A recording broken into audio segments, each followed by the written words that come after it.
to be third place will be all they can grab. NOCAP, Fury, a little split in terms of, you know, who people think is going to win this one. Certainly a lot of predictions for NOCAP. By no means is that, you know, all too surprising. Fury have had a very lackluster stage and certainly have lost some aura points. Aren't you like 30? I don't think you're allowed to say that anymore. Okay. Look, this game is going to be interesting. I'm not expecting either team to take it so seriously. There is a little bit of prize pool differential, a bit of SI points, but SI points will be irrelevant for these teams anyway, as neither has attended a major this year. Shield play is expected to be a highlight in this matchup, the expectation being that Scatman will play the Blitz. And so I would anticipate that they're not going to ban it out. Instead, it will be something else. So we'll wait and see. A couple of different options here in Chalet that do make sense. Yeah, Ying to round off. I was expecting maybe like a Dokkaebi or even a Nook, but yeah, that definitely makes sense. And then defensively, Fury will look to again bolster that shield play likely, so not going to play any hard counters. So they'll bring the Valkyrie, and NOCAP will probably round it off with something like a Mirror, for instance. That would be my expectation.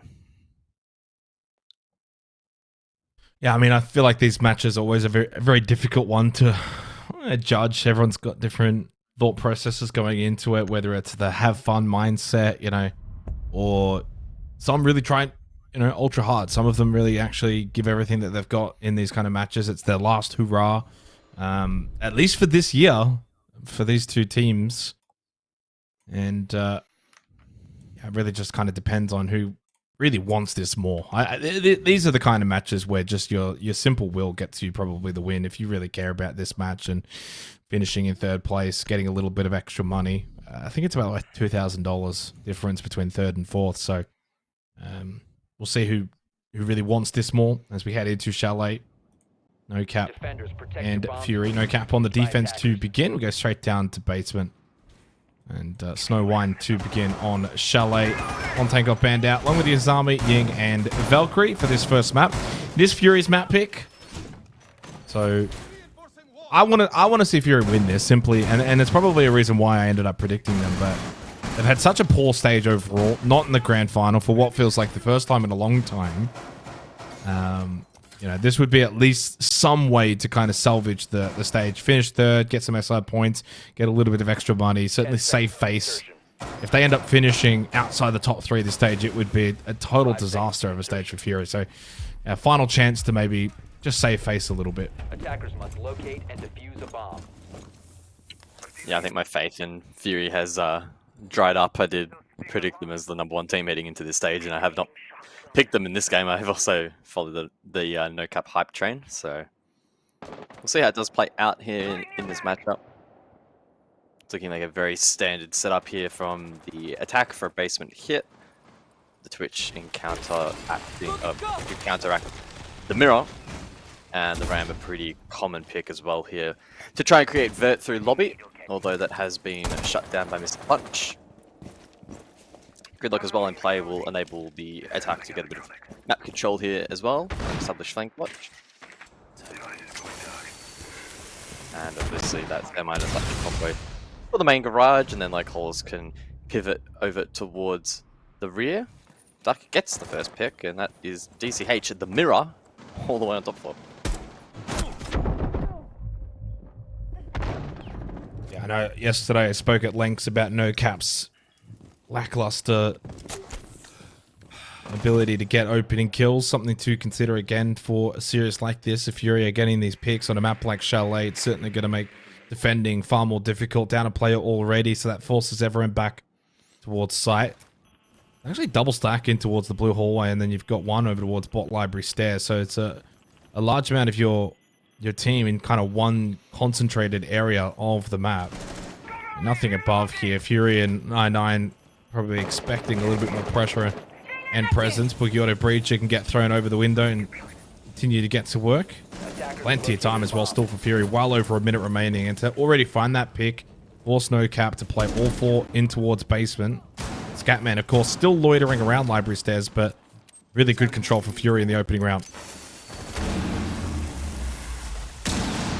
Well, Boiler opened up, and Fury in the meantime have found 2 additional picks right towards that default plant. Is playing them out, but they may as well just go for kills at this point. A 5 versus 1. Scatman, unfortunately, having little to no impact in this round.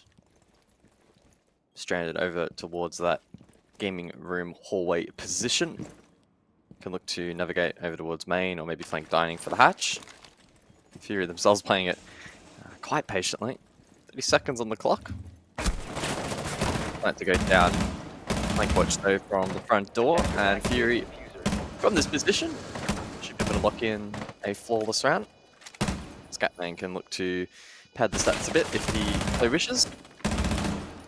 Unfortunately, hasn't really been able to find much. So yeah, good opening round there for Fury, just able to cut down that roam. A couple of picks on entry to site. Not overcomplicating that attack really at all.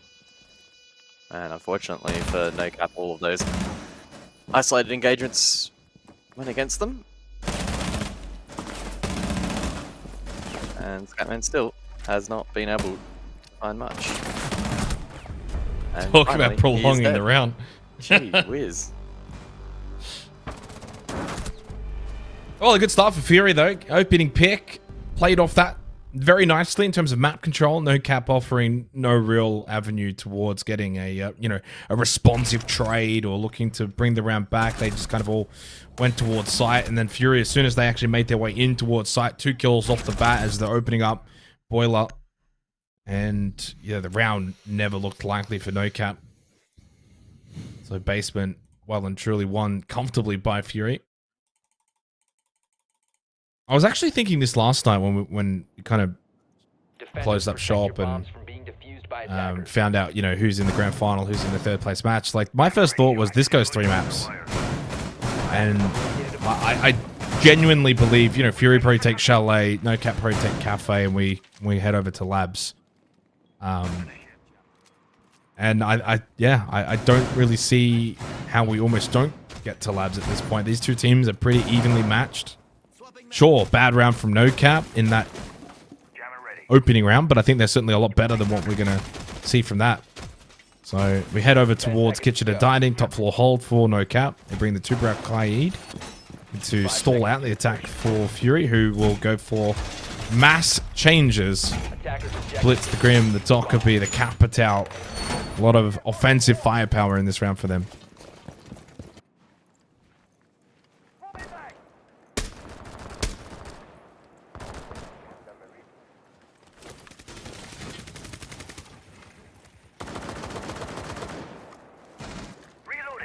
Yeah, it looks like it might be a pretty direct hit here through Trophy for Fury. And honestly, maybe their game plan in this match, just go for relatively simple and direct attacks where possible, try to minimize points of weakness. Frost is in play, and so these players need to be mindful on the attack when they vault through windows, that they don't fall to that utility. And like also with that presence of mind, able to go upside down and clear the one on that initial window. Legion though offering a second layer of utility here. On 6 to clear that from below. So Lycola should have a pretty clear path forward, especially with this cut-off position up above.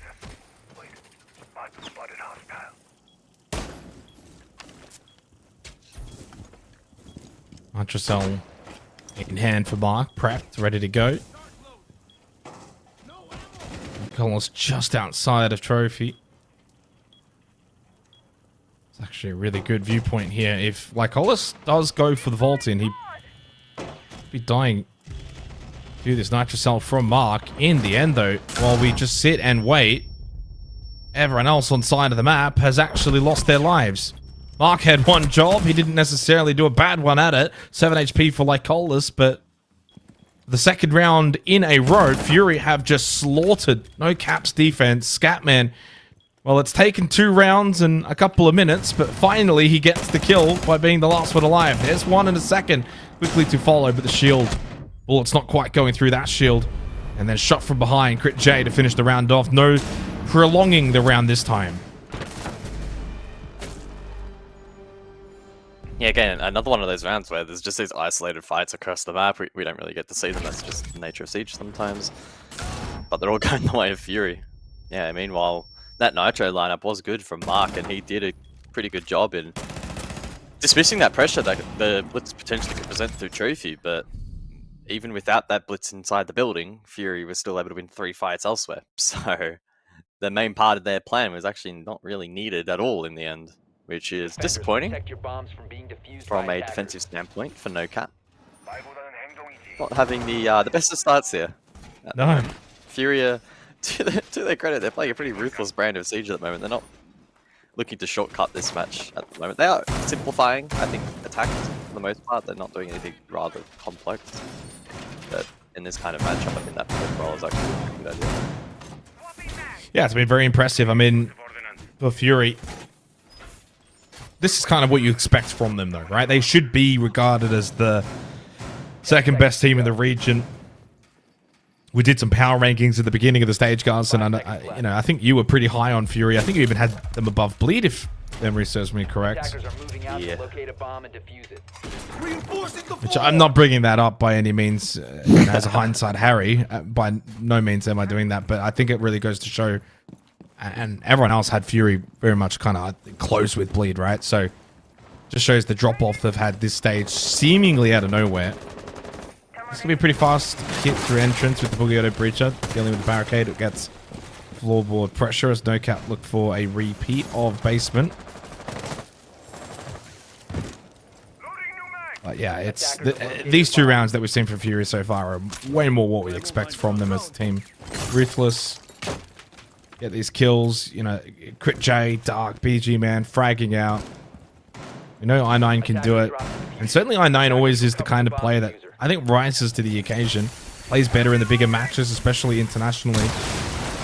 Double Talon Shield towards the breach. I9, speaking of, and just go for the push in. Plants this one down. Sensing will there be pressure to come. Now goes for the plant behind the Talon Shield, and there's just nothing stopping them. It's another opening kill, 3 in a row. That one going to Dark. He finds his 5th kill. Mr. Punch, 0 and 3 to begin. That Nitrosol from DCH is good, but guys, it's too late. Yeah, the smoke canister as well, too late at I9. The confidence to be able to stick that plant.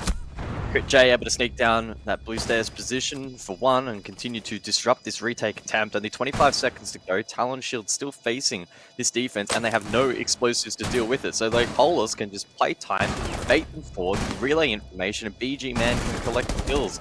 Good for the first, and well, like Polus, unfortunate to not find the second. A time now all over. And Fury with another, again, oversimplified direct hit on the site are going to find success in the first rotation. An absolute disaster for NOCAP.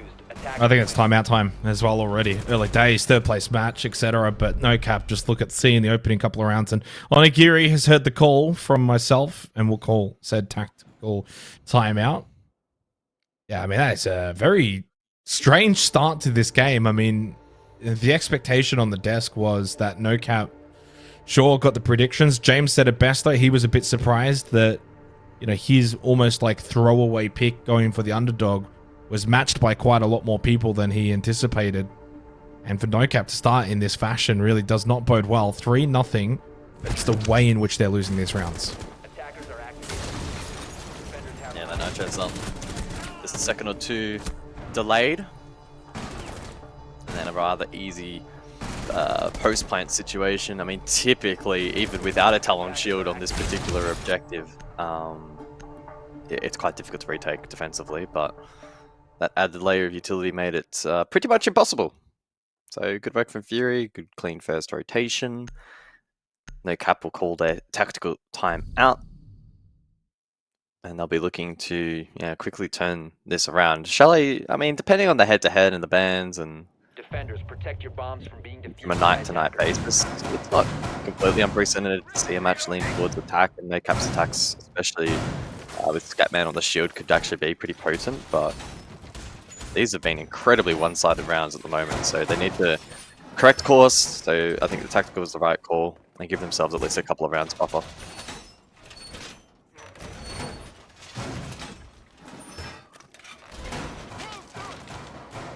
Yeah, good call for the tactical timeout as we head upstairs for the first time. 10 seconds left before insertion.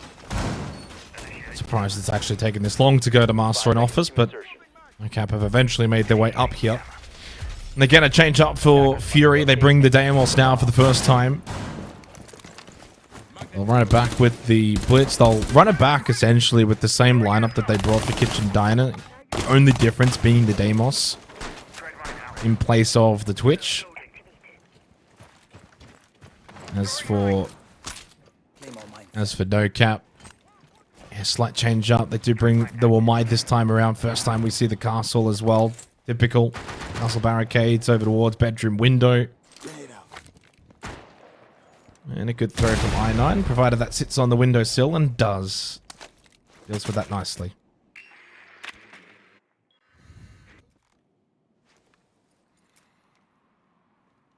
Yeah, we've seen quite a bit of Grim already in this match, and BGMM was selected again here for the 4th round. Really good tool in helping clear out a lot of these sort of key power positions that you would typically see on this site, especially if you want to go for a hit on Solar's side. You can clear the staircase, the bathroom regress, and also send launchers deeper in towards the objective as well. So we'll see that in a moment's time, synchronized with some push elsewhere. I'm presuming they'll want to try and activate the Blitz here as well. Yep, that's down below. Flames to come out above bathroom, cut that off. Pretty good clear at the moment, and it's a no contest from the defense. Yeah, trophy control. You can play the vert now in towards kitchen and dining. The only contest that NoCap actually have below top floor will be Scatman lurking over towards basement in wine at the moment.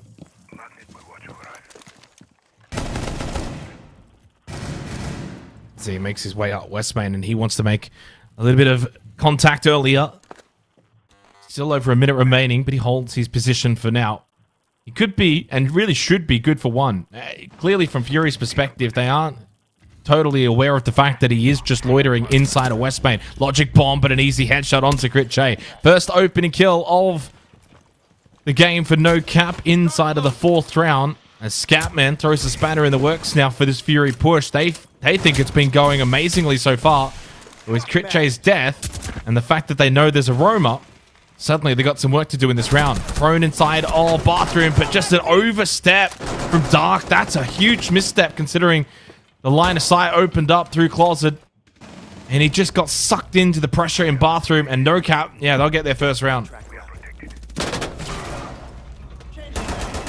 Oh, the flank has finally been shut down.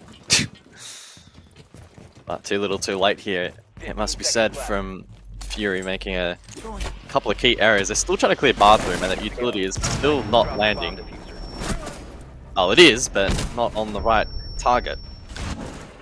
Bathroom clear, they're very disappointing from Fury. But credit that goes to NoCap right off the back of the tactical time out. They play those positions correctly. There is sometimes in those kinds of positions where your lurker or your flanker, and that is the Scatman, who might overpeak and get greedy. He didn't. Your player inside of bathroom, I believe it was DCH, may also, again, feel too much pressure and try to evacuate a position that he could hold, and then they can unravel that side of the map. But again, he holds firm. The crosses were still established, and Fury really couldn't get in towards the objective. Well, it's the first time so far in this half that NoCap actually looked like the NoCap we expected. It's far more dominant. And a lot of it unlocked by that roam from Scatman. I don't think Fury necessarily did a whole lot wrong in that round. I think they were clearly doing their checklists quite well. Good trophy control. They just didn't quite do the full due diligence of any kind of droning down below. How many numbers are actually up top? Is there someone flanking? Also, so being that Crit J who used that logic bomb, which certainly could have helped aid find Scatman. He dies immediately as he calls it. So 3-1. Chalet attack certainly going to be, I think, fruitful in this matchup between these two teams. And we head over to Bar Games now for the 5th round. First time seeing this particular site. We've gone everywhere now. 4 sites in a row.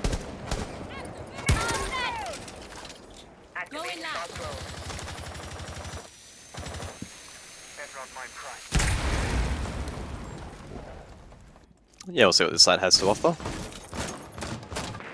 Just the one deployable shield in play, so it won't be the more old school Mez and top library stair cross. I would just presume it's the one top library stairs, although I don't even know if Mark has even used it, so I don't think there's any shield in play. Oh no, it is, yeah. Sorry, it is in position. I've misread the utility there. Loading new magazine. And so Fury will look to contest this. They have the flush out U2 for the Prim. So Crit J will play a pretty important role in getting information here and trying to break this cross. Touch drones as well from I9 have the ability to be rather impactful as well with the mirror on the board. We also saw the my discs in the previous round do a good job in countering the likes of the Capitao and other pieces of utility as well. Fury again calling a set play. Seen this a couple of times now where they'll position and everyone will dump util. This one though, a little bit slower paced. I think bar games can certainly play that way though, as you're dealing with this utility towards library, top library stairs on a Giri, big opening kill onto Dark.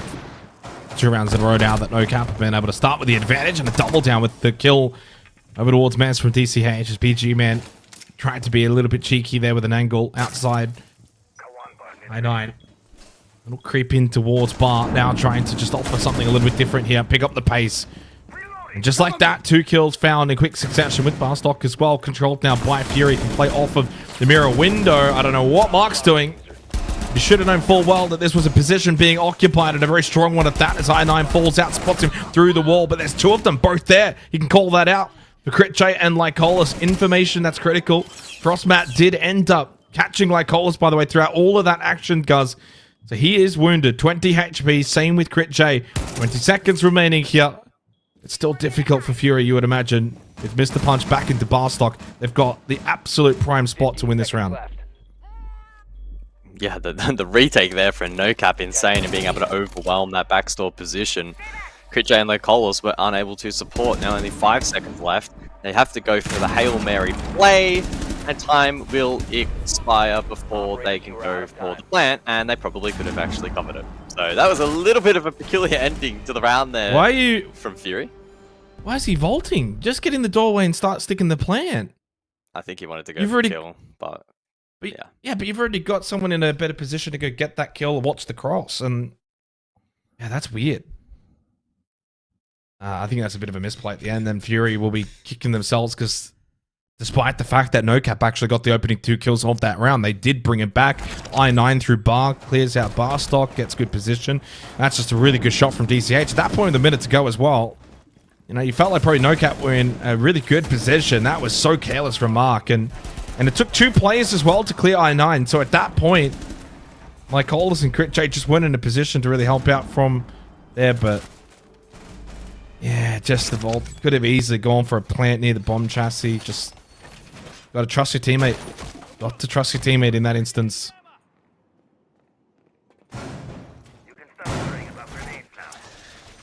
Well, NOCAP will continue their success then off the back of that tactical climb out, and maybe some mistakes creeping in here from Fury. The last 2 rounds they've made pretty big ones, and 5 seconds remaining. ultimately we don't know how the rounds would have played out without them, but I think they would have been in a much better position to be in winnable positions and find those win cons.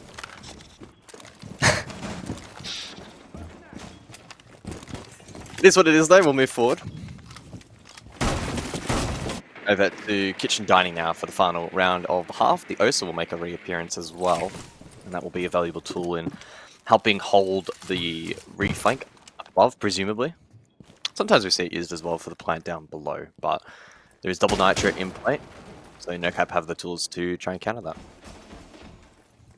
Well, credit to NOCAP because the opening 3 rounds were quite abysmal. They call a tactical timeout, and from the other side of it, it's almost like, guys, wake up, you know, like, let's get going here. Game has started, we're playing from behind now. And the next 2 rounds post-tactical timeout have been far and away improvements for NOCAP. You're getting opening kills, you're harder to kill in general. Like, you look at some of these opening deaths in the first couple of rounds, 2-minute mark. And that's been brought down to about the 1-minute mark, but also now kills for NOCAP. So they've improved their survivability. Been harder to push off site. Oh, yeah, it just looked like they're playing a little bit smarter. Like, can Fury find the 4th round, though? Started so strong. They have been pegged back a little bit. Talon Shield already in place over towards Mezzanine outside office, and Duck does continue his merry way of opening kills. 3 for the half is a pretty good figure for him individually. And Fury will get themselves the lead here. Well and truly past halfway mark of this 6th round. Yeah, so we are seeing this Talon Shield up above, and that is making it, or will eventually make it difficult for the defense to play retake on that top floor if they want. Second Talon Shield is actually facing towards the dining hall, so a little bit more of a passive position as the breach can get opened up. Backed into the corner now is that defender of Mark.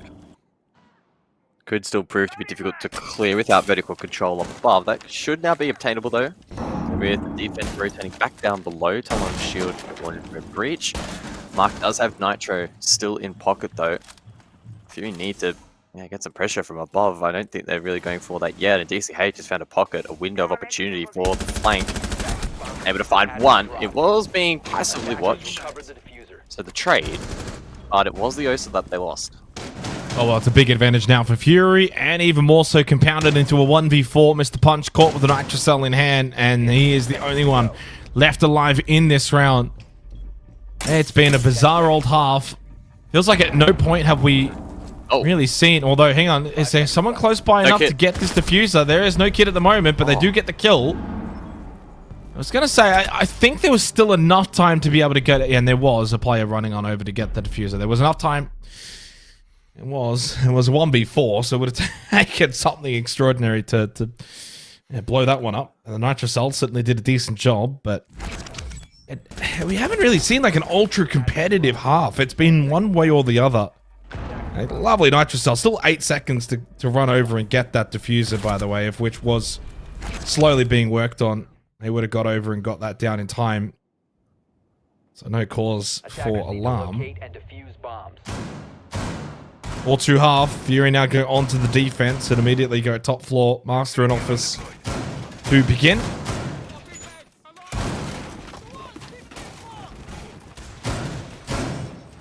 Yeah, I'm pretty intrigued to see how this second half plays out, because I totally agree. Almost every round really has been rather one-sided one way or the other. On NOCAP do a decent job of starting to recover the matchup back of the tactical timeout, but then that too whittled out and Fury didn't burn theirs, so I think they're still very much in the box position to close this map out pretty comfortably, provided they are able to counter the blitz. Now, funnily enough, we're not actually going to see it here in the first round. It's a repick from Scatman off the blitz on Charlie. They will see what exactly that's going to be used for. Lances can be used to burn, things like the castle util, mirror windows, my magnets, etc. So, could actually be rather impactful in this round.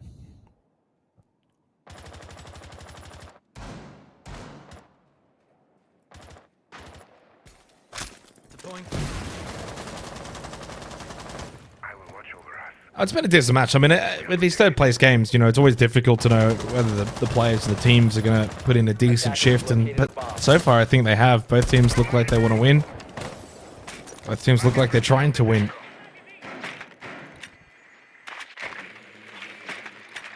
And Fury, I think, have certainly been the better side thus far. NOCAP, a couple of moments of improvement post-tactical timeout, but I think Fury, you would imagine, he should be able to close things out. Now on the defense, Ash charge to deal with the mirror window. PG Man will lose sight of library, but can continue to hold the mezzanine.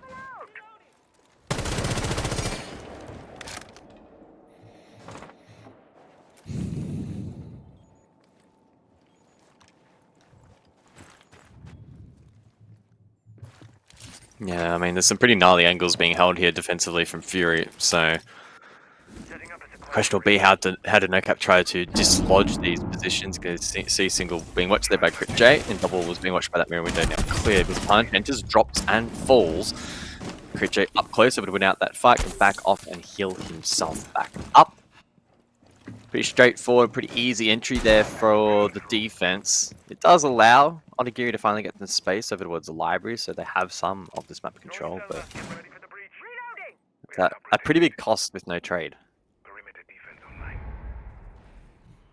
Yeah, and only 60 seconds left now as well. So suddenly you've lost a player. You haven't really got great position. Decent little drone here from Mark. Onigiri seeing if he can try and play off it, but you just don't have the time right now to be going for these more slow approach plays where you're trying to just wait and see, does someone move into my sight line? Does someone move into this angle that I'm holding? You got 40 seconds, and look at the outlines. It's a quad stack on the library hallway side. I9 in a great position to deny any kind of push in. Spots one over towards Ego. Goes prone with the pistol and decides to peek it. Double kill from Scatman on the Kali. Mark able to get the plant down inside of office. It looks like it will be successful. Retake scenario now for Fury. They've allowed NOCAP to really just overwhelm them far too easily. That is some awful defense. Awful defense from Fury.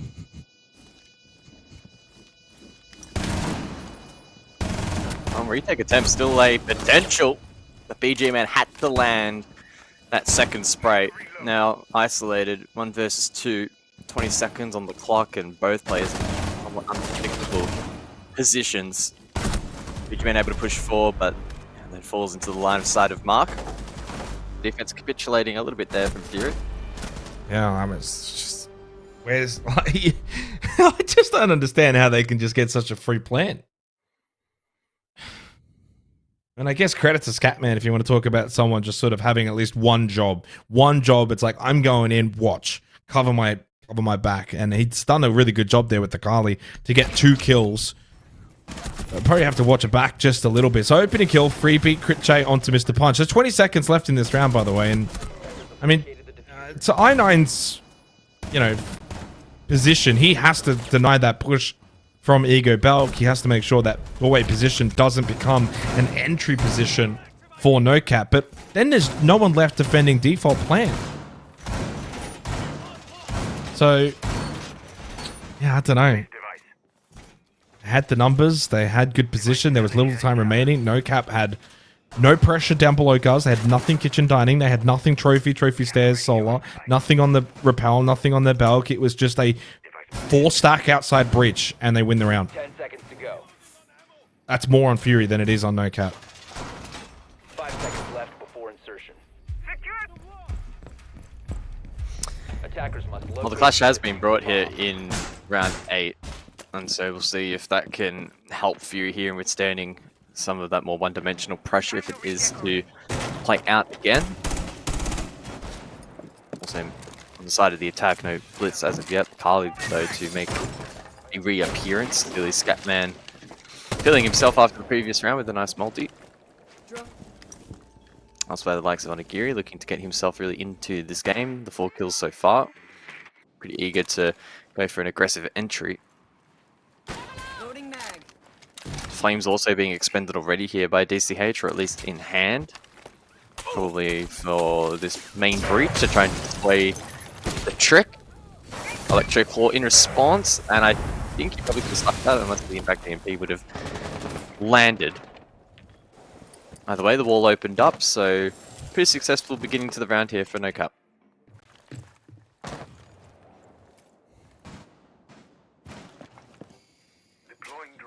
Oh, missed drone. Oh, yeah, missed drone. Or maybe not. Onigiri, though, sharp. Yeah, maybe a fake missed drone, potentially. A bomb has been located. Well, good kill for Onigiri and Fury. Well, they've certainly lost Charge deployed. a lot of goodwill from the opening 3 rounds where they just looked so devastating. As the game has gone on, NOCAP are bringing it back and honestly look like the better of the 2 teams. If they win this round, it's going to be 4 of the last 5 rounds. It's quite convincing, and it might even then warrant a timeout for Fury. And so far, when NOCAP get the opening kill, they get the round. Now, still a clash to deal with down below. By no means is this going to be free. Dark finds his life lost to DCH. Good night yourself from BG, man. They needed that one. Absolutely needed something to go their way. Yes, you've got this clash, but they've also got a Kali. And speaking of said Kali, Scatman again. Influential. And certainly a big factor in the last couple of rounds, as this is going to be a slaughter on basement. Plant going down for Mark, and BG man not in a position to deny. One watching both stairs. that he can't watch them both at the same time as Mr. Punch peeks and gets the kill, and surely tactical timeout is needed here. 4 of the last 5 rounds to NOCAP Fury. They're sinking. They are sinking right now. Yeah. I think a lot of their momentum has been sapped out of this particular match. It's difficult to watch if you are a Fury fan, but for NOCAP, yeah, they're having some fun inside of the server as well. You can see their body language as well, very positive in this match. Not entirely sure if that was a miss drone or a fake or a straight up reaction shot there from Onigiri at the beginning of the round, but certainly a bit of a tone setter. Helped a lot in the map clear. They got main breach opened up. They were able to consolidate the push quite nicely to that main stairs position. Attackers have discovered the location of a bomb. Yeah, didn't really put much in the way of a foot wrong. So, good work here from NOCAP. Fury decided to elect to not use their tactical timeout just yet, though. Instead, they will give Kitchen Dining a go and see if they can maybe wrangle some momentum back. Yeah, I mean, it's also something that NOCAP did, right? So if they've gone and done that, then certainly a chance for Fury. And by that, I mean, 5 seconds to go. bring back a little bit of form and momentum, because, yeah, the first 3 rounds for NOCAP looked quite abysmal.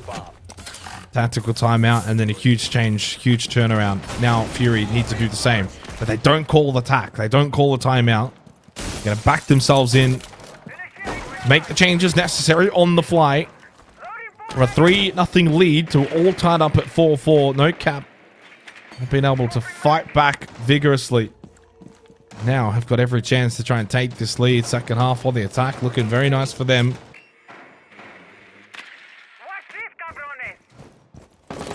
Over to Kitchen and Dining for this 9th round. Who's going to be the one to stand up for Fury? To be fair, everyone doing a pretty decent job across the board for Fury. No one's sandbagging by any means, I think, really inside of the server at all. Been a pretty fair, equal game between these two teams so far. Good work there from Onigiri, being able to deal with the initial mirror window, facing over towards the hallway.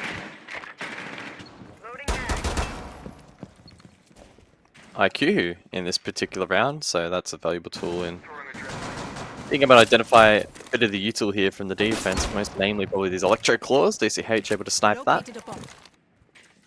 Ark now should be able to open up this ball, I believe. Onigiri can hold the angle outside. Spots one at half wall, almost net himself a kill. I9 under a lot of pressure, and it's the sniper to clean him up.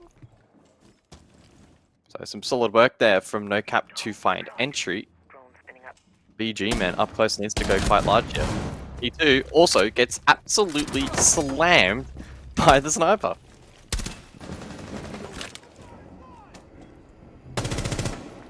It's all NOCAP at the moment, and Scatman's Carly has been so strong.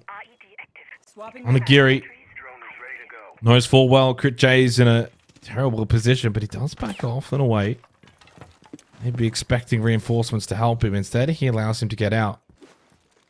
Scatman pushing in over towards the man's 40 seconds left here. Still player advantage for NOCAP. Mark with the diffuser, looking to try and get his plant in towards Dining. He's got Dark as well for cover. S runs on through. Little tap.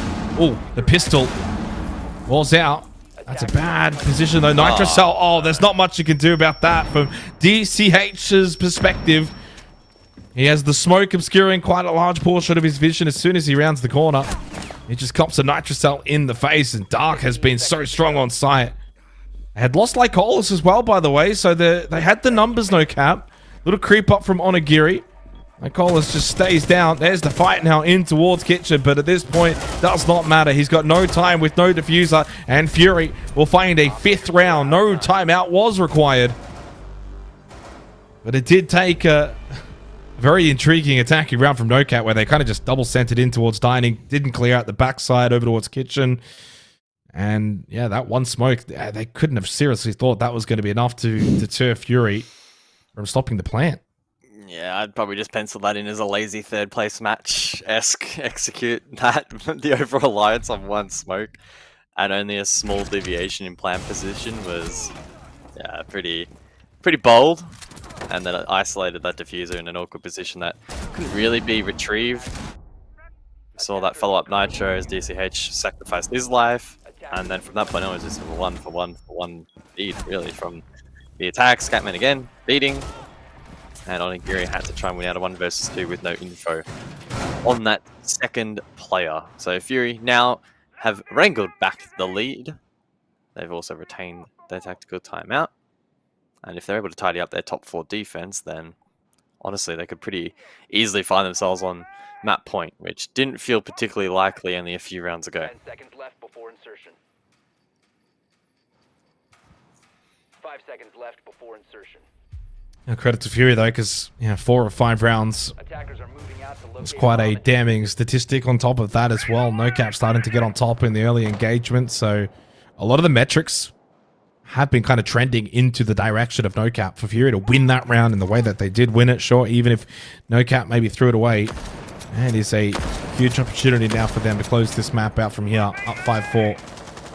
Over to Master in Office for this 10th round. Opening map of the 3rd place best of 3. Just a public reminder as well for those maybe just tuning in. Of course, the grand final to follow after this. Winner of the grand final between Elevate and Bleed will go to Montreal. So this is very much just a precursor to determine who finishes 3rd or Asia League. I'll ping information towards BG Man on the mezzanine. They would have some kind of drone over watching that position. Do no cap.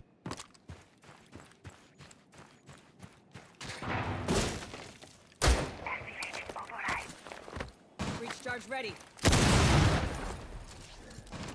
Yeah, let's see what NOCAP are able to produce in this particular round.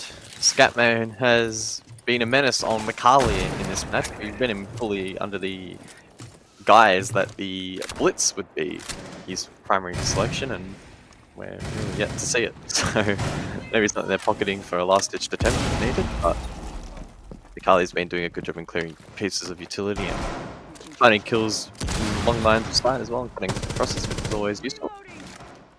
Library control's been obtained by the attack rather scot-free. Pressure on the breach already has been obtained. Really a no contest at the moment from Fury. So indicative that they want to play heavy for Plant and Arm. Yet they only have the smoke. No nitro cells in hand.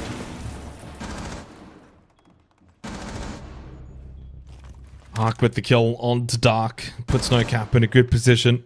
Try and get themselves to that breakpoint scenario, but I9 with a response on to Onigiri. Oh, a lot of time remaining in this round again. It reminds me of that opening round of the second half, guys, where it was just slow. I9 once again trying to control towards that ego. Balk spots one to the left side, and he overcommitted and overpeaked it. Could have jiggled it a little bit better than that, but DCH has also gone down. Gaspe about 2 more remaining, but it's allowing Mark to get his plant down again. Guys, like, some of the basics here. So it's a 2 versus 3. It's a post plant. 2 for NOCAP with TCH bleeding outside. It's down to Mark and Mr. Punch to secure the round. And a big stim pistol from Crit J on both BG Man and Lycolis.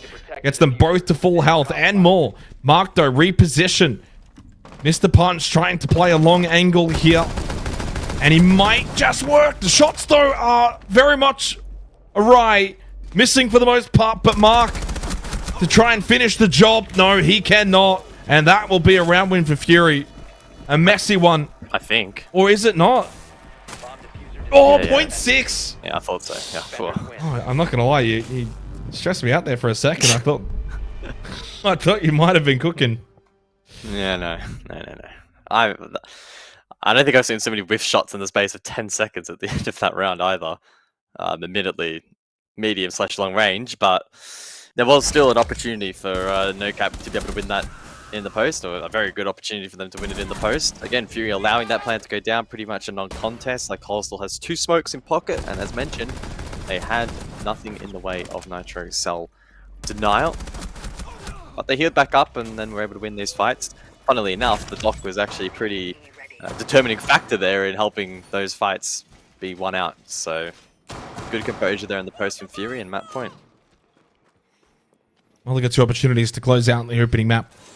And I don't say this too often, but I feel like both teams, guys, would be sitting back saying we can play so much better. And maybe that is the hallmark of a third place matchup. You know, maybe if there's a little bit more on the line, you just kind of find a way to mitigate some of those mistakes and errors. This will be the first time we don't see the Kali, though, from Scatman, if he does continue to play the Blitz in this upcoming 11th round. 5 seconds left. They've kept their lineup pretty much the same. Onigiri only on the Ash. He's been a bit of a one-trick so far in this half. As Mr. Punch finally off of the Dockerby and onto the Grim. So a change up here for NOCAP coming into the 11th round. Well and truly. And without the Kali, though, Clash is something that's going to be a bit more pivotal in this round, you would imagine, from like Colas. So we'll see how things do play out.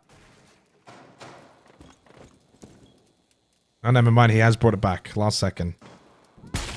Oh, they're doing the Clash to cover the drone hold trip. This is pretty crazy. Might actually work too. Or it may not work. Because they can use the Kali to shoot it out or flame it, so... I guess it absorbs a little bit of utility, but won't prevent the wall from being completely tricked. So, NOCAP eventually are able to solve that problem. Main breach opened up. Onigiri as well, in the meantime, has found good entry. So, yeah, at the moment, this is looking pretty good for NOCAP. Especially if Onigiri is able to retain this control. Not a very versatile operator lineup, though, for NOCAP. Kali, Ash, Capitao, heavily abused. Same with the Thermite throughout this half. And apparently Crit J just finds double kill. I imagine just peeking main breach. Yeah, just runs out the breach. I mean, he probably has like Olas for help there to do that. But still, it's Onigiri towards Fireplace Stairs. Maybe sensing he has to peek and do something special, but yeah, it doesn't really need to, though. This is going to be a very difficult round to bring back for NOCAP. Very difficult. And even more so now. And from here, it should really be 7-4 to Fury. Mark, the only one left alive outside of Snow, outside the main breach. And 1 versus 4. He will be the last one. Well, that doesn't work. That one doesn't work either, and Dark will finish it off. Fury take the opening map here for the 3rd place series. It was their map pick, and Chalet ends up being their map. Certainly, the start was amazing. The end was great. The middle portion, well, we'll leave that one to the desk to decide, guys, but it wasn't that great if you're a Fury fan. Certainly for NOCAP, some good signs in the middle portion of this game, but yeah, Fury 7-4, well and truly deserved winners. Yeah, certainly some sketchy moments in that first map, I think, for both teams, but Fury... Ultimately, I just think they had a little bit more comfort here on Chalet. It looked a little more well drilled, and the lack of versatility from NOCAP proved costly. All right, we'll go back to the desk as they look to give us their thoughts on this match. Thank you very much for that. And unfortunately, NOCAP, we felt like there was a moment in time where the comeback was on. They weren't looking too red hot down. I think it was 3-1 and things were starting to look a little dire for them. But look, they stuck in there. They made it a little competitive, Pengu. But overall, this is definitely looking like Fury's map pick. It does. It's a very well played map from Fury, and there was actually a small point about NOCAP that I completely forgot about until the series started. NOCAP, they've been struggling on the defensive side on maps where attackers are favored. They often go like 5-1 when they gotta fight for like 4-2s and 3-3 halves. NOCAP had a really slow start here on defense. Sure, they got a couple of rounds in the end, but it was not good enough, and the way in which they won those few rounds was also not looking all too hot. Then they go on side swap, and they're not able to control the pace like they tried yesterday. NOCAP looking like a worse team, unfortunately, and or Fury very well prepared for Chalet. Yeah, it's a bit difficult to kind of decipher for NOCAP here, Dev. Coming into this matchup, it's really hard to know what the mentality is like for each team. But the problem is, for me, NOCAP was still competitive in a lot of these rounds. They still looked like they were going to potentially push this to overtime if that was even a possibility, maybe even push further than that. But, I mean, is this just Fury diff? Is this just composure? There's a lot of sides to it, and that was kind of the tale of two halves. The very first half, the very start of the game, NoCap looked pretty hopeless, to be honest. Like, we started with the flawless round, the next two were pretty convincing on Fury's side. In the second half, even though NoCap did scrape away 2 defense at the end of it, which should be redeemable, you know, they started their attack strong, but then it was just like, there was this switch moment, and Fury really took over.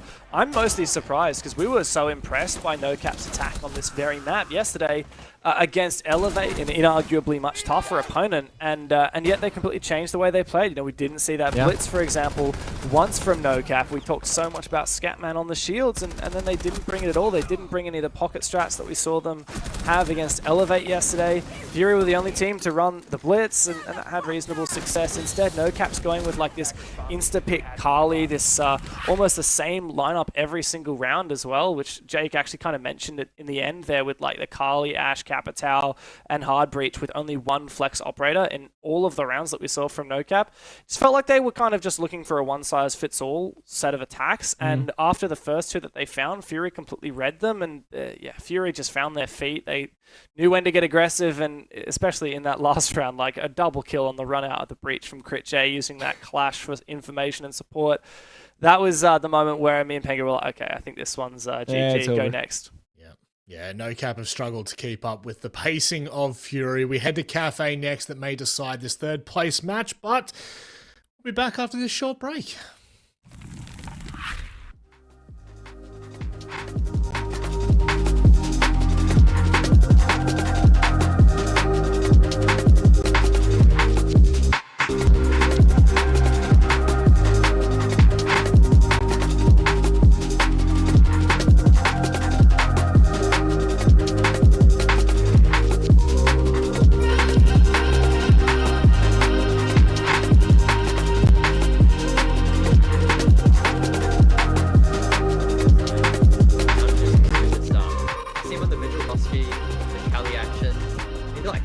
Like that to play against. That's really good. From rival, I will take Scarlet.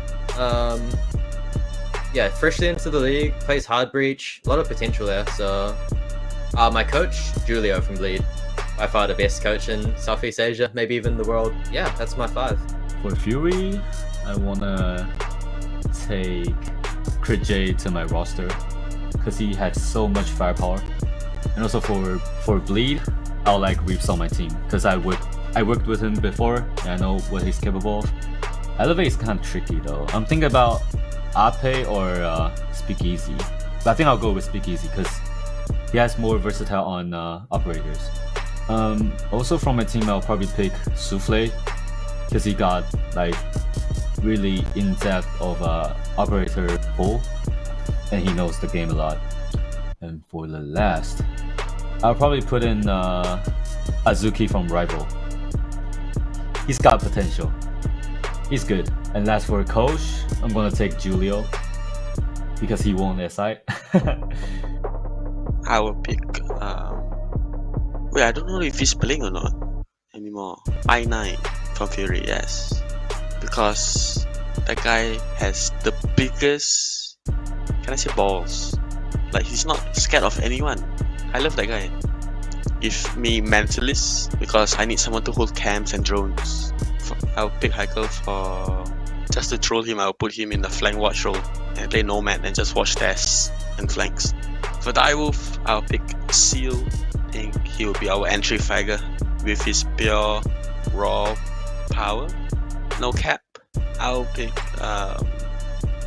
Sapper. Sapper, yeah. He's just a wonderful Kali man. Yes, I love this. Coach will be Rando Sando from our team. He is the best coach I've ever get coached on before. They are gonna win the next EWC and all the majors. I don't want to think too much. So from Bleed, let's bring Reeves in. Okay. Elevate. Let's bring F in for the lurk. I like let's bring Souffle in. I think I like him the most. NOCAP. Okay, let's bring the duo. And then the last two will be NOCAP from NOCAP. Let's bring Sapper. And then we will bring his duo from Fury I9. And the coach? Oh, you can just bring in Julio. Why not? So my first player from the support will be me from my team. I'll be the support. And from Bleed for the second server and Flex, I'll take Rips. He's preferring the various. And from Fury, we'll take BG Man. He's the experienced one from Fury. That's a very good team we can make. For Fragger, we'll take Onigiri. It's a very well-known player in the whole international region. Then for the other Fragger, will take Ape from Elevate, and Coach will be obviously from my team Arshid. Can I see the options as well? Hang on, I don't really know all the players by heart. Let me open up Wikipedia. Fury, I think like Hollis. I don't really know all the players in Fury, but I think he'd make a good fragger. Bleed, definitely I want Reeps, one of the most talented players. He's just gonna win all the gunfights. Elevate, Speakeasy. I think he's a really good addition to the team. Helps you get everything done. Direwolves, I don't really know the players, but let's go with Seal. Last player from NOCAP, I guess let's go with Nano. For coach, I want Unique. He's a good coach. Fury, I'm gonna Crazy. Yeah, he's the top one fragger in my opinion. He's like win every single gunfight. Bleed, I'm gonna pick third. He can play every single characters. I don't know why Bleed mentioned him before, because in my opinion, he's probably the best player of the team. Elevate, I'm gonna pick MC. He's doing pretty good and he always get top frag in the team. Like when Chris and Adrian, they're not getting top frag, he's getting the top frag, bro. Do I have to pick player from Dials? No? No. Okay, I'm gonna put myself as a hub breacher, because honestly I think I am the top 3 hub breacher in our region, like the Seas region. Yeah. Last player from here. I'm gonna pick Scatman from NOCAP. When you give this guy a boss G, you can make like 20 kills. I'm gonna pick Coach from Bleed, Julio. He's the smartest of the region, like apparently. I think that's it. From Fury, I probably pick Great J. Bleed, I'd probably say Mentalist. So, like, I think it's one of the best support player in the league right now. Elevate, I would pick Speakeasy as a fragger again. Direwolf. Can I skip that, Direwolf?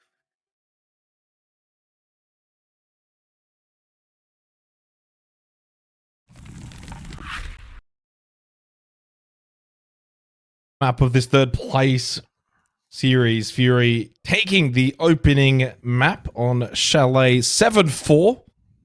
Certainly a great start and a great finish. Shaky in the middle, but they get the job done. NOCAP looking to now respond on their map pick as we head into the ban phase. 2-0? Question mark? I still hold the mindset this goes 2-1. I said it during the early portions of Chalet. I just think NOCAP, they showed it off on Chalet, certainly, that they could have even won that map, and I think coming into Cafe they should be too good.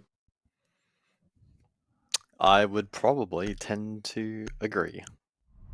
Historically as well, NOCAP on Cafe have had some absolute classics, so especially probably against this team, if my memory serves me correct. Obviously, the two Thai teams going head-to-head in this particular game as the ban phase will conclude, and so far there has not been anything out of the ordinary.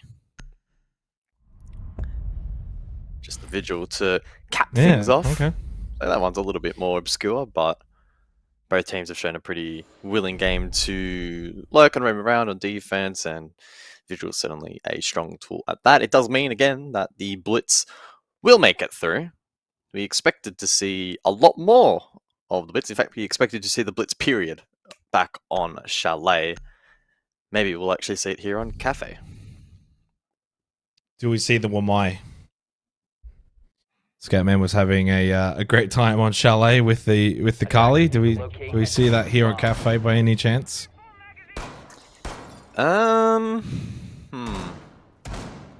I wouldn't actually be that shocked. I feel like a Kali on a lounge rappel can have impact, right? You can cut off a lot of lines of sight from there. even for a bakery clear, you could do like the boost angle to cupcake and do like a couple of other funky things. So honestly, Carly actually plays structurally pretty similarly to Chalet in a lot of respects. So I wouldn't be shocked, especially if Scatman is feeling it, because he had what was it, 2 multi-kills on that last time? 5 seconds to go. He had a couple of big moments regardless on the Carly for sure. So he's feeling it.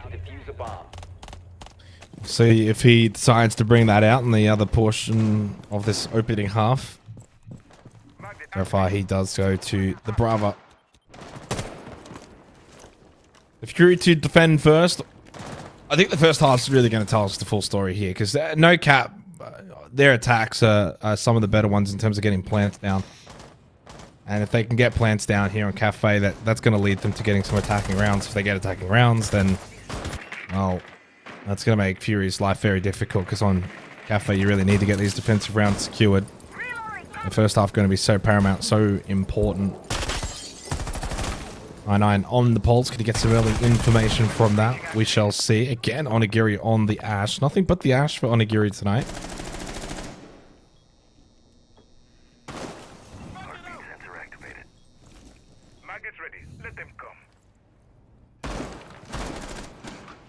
Onigiri's looked a little bit dangerous this evening. He's had a couple of good moments, so excited to watch him enter here on Cafe, a map that can actually be pretty notoriously challenging. At the moment, he'll just lurk into this mint position over towards the Cigar Lounge and can lock down Pixel, but thinks better of it, will rotate off. They've got quite a bit of value from this Repel, have NOCAP in terms of util clearance and breachability. Fearing now to peek over towards site. Rooney gates are scattered around, and so that we can absorb some utility. Then we get those mirror windows as well, but the Ashcard can deal with the deep one over towards this position being defended by Lycolas. But in terms of groundwork here from NOCAP, this round has been quite strong. You can see the Clutch Drone as well, that went really deep there, gathering a lot of information, first pick, and that's the trigger to go forward. Ooh, quick pistol as well from Mark. He finds the opening kill, then gets the trade on the second. Now to get the plant as well behind Bar. Will do so successfully. A little too late with that Nitrocell. Does get the kill? Sure. The plant is now down. 2 versus 2 in the post plant. DCH and Scatman both on the exterior, both on the rooftop. So very difficult to imagine that I9 and Crit J will be capable of winning this round. Yeah, I mean, somebody has to get on the kit and the other has to cover. That's how you win the round, is the defense. And the cover has to be able to hit those shots, and quickly as well. And there goes your cover. Immediately, Scatman gets the kill onto I9. That is really worst case scenario. And Crit J just hoping for the best as he pops his head up. But even if he had got a kill just then, it's as simple as the fact that there was going to be another player he would have to still contend with. So, NOCAP will get the plant down. We'll get the round win. That's exactly what I said coming into this round, guys. That's going to determine this map. You can't allow NOCAP to get these plants down, and they've gone and done it in the opening round. Yeah, it's really clean. They were able to work a lot of the utility from the exterior relatively safely. We saw the hard breach get to work, we saw the mirror windows disrupted, and then eventually off the back of the Clutch Drone and the information that they had gathered, which was actually quite a lot, got that opening pick, and then they didn't stall out. NOCAP used that as their trigger point for the round. They go deep. Mark pistol in hand seems to be his favorite weapon of choice on site. Able to double down, get that plant down, and then they play the post plant really nicely. I think a double stack up above is the best way to play that out. And then unfortunately with Crit J caught in a bit of a blind spot, covered the first initial tap on that diffuser, and obviously was never going to be able to win it out in the 1v2. So yeah, really clean round there from NOCAP, and potentially a bit of a tone setter for the half.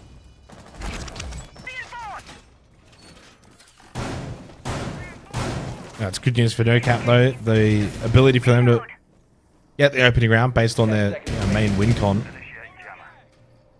Big volume, so it was a really good entry as well from Mark. And for Fury, they're going to be a little bit more switched on to the fact that NOCAP like to get these plants down, so you've got to defend them a little bit more up front. Can't just sit too far back. That's one singular round, but it's a very important one for NOCAP. And Fury not even electing to go for a repeat of Bar Cocktail. They will move on. get him back onto the Brava. So I don't imagine we're going to see the Kali if he hasn't brought it top floor, if he hasn't brought it or kitchen. They do bring the Ram and indicating they want to get, this second floor control. Mr. Punch, you can see droning through mining at that point. That's going to be where he wants to try and make entry and get these Boogie Auto breaches to work.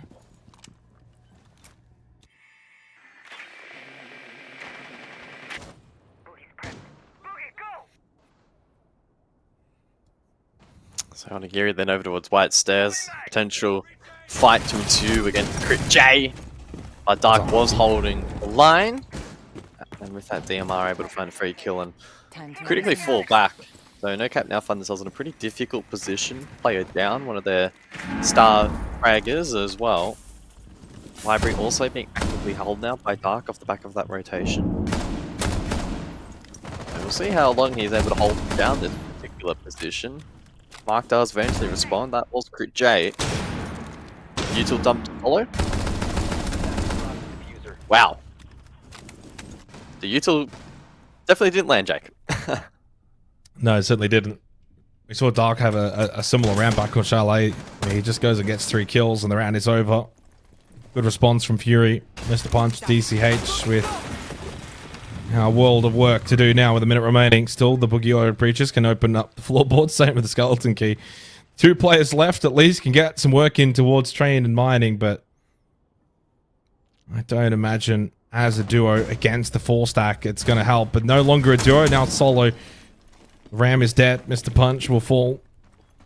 And it just leaves DCH with 40 seconds to decide how he wants to play the remainder of this round. Whether he just sends it or if he just sits upstairs and bides his time.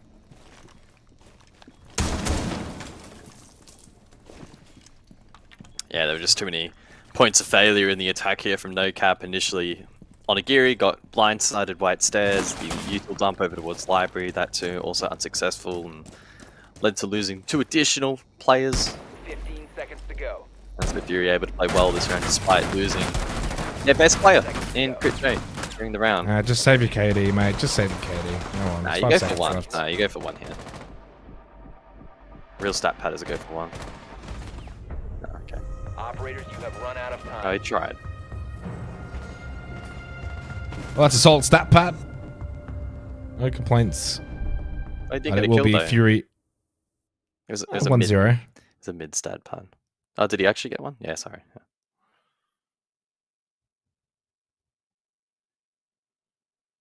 Sorry, I zoned out. I zoned out.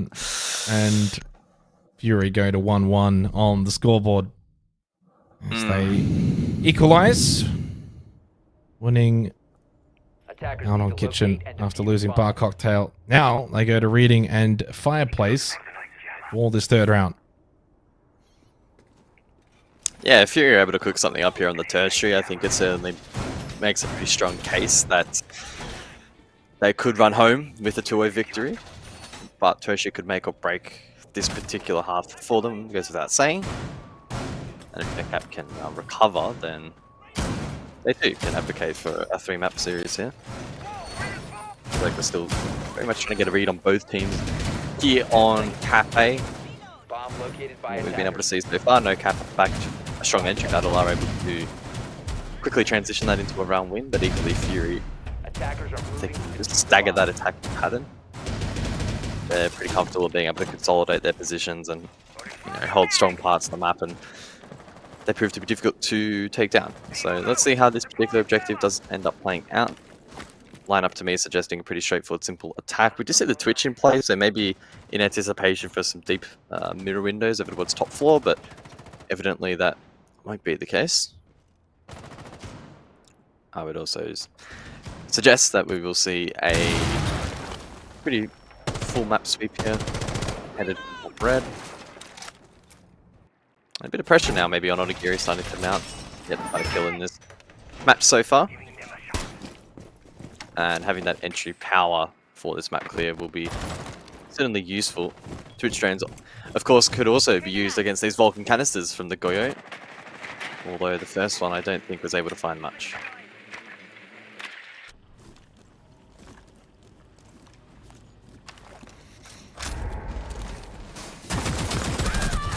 Oh, jump out. And an explosive one. 2 for none. As Mr. Punch, you would imagine, should get brought back up. That's going to be the round.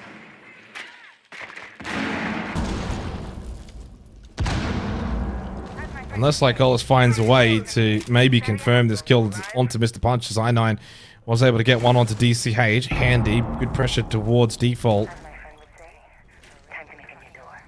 Scoutman still out on the main street. He will be able to go and get the revive onto Mr. Punch.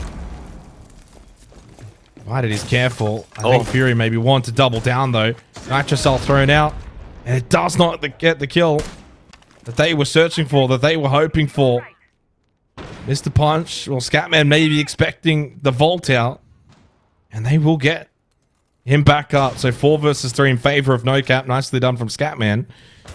Fury will be a bit disappointed, and Onigiri has also crept into Cocktail. That was some wonderful observing, by the way. I mean, at least they wasted a lot of time. NOCAP, yes, have an advantage, but they have a little room for error here. So Fury could certainly keep this round interesting. Like Collis as well does have Nitro for a default denial. Yeah, it's only 35 seconds, so even though you got the player advantage now, NOCAP need to pick up that pace, get pillar control, get the plant down, make sure that no one from Fury can get a Nitrocell up and over. Lycolis does have one, but he's over towards Laundry.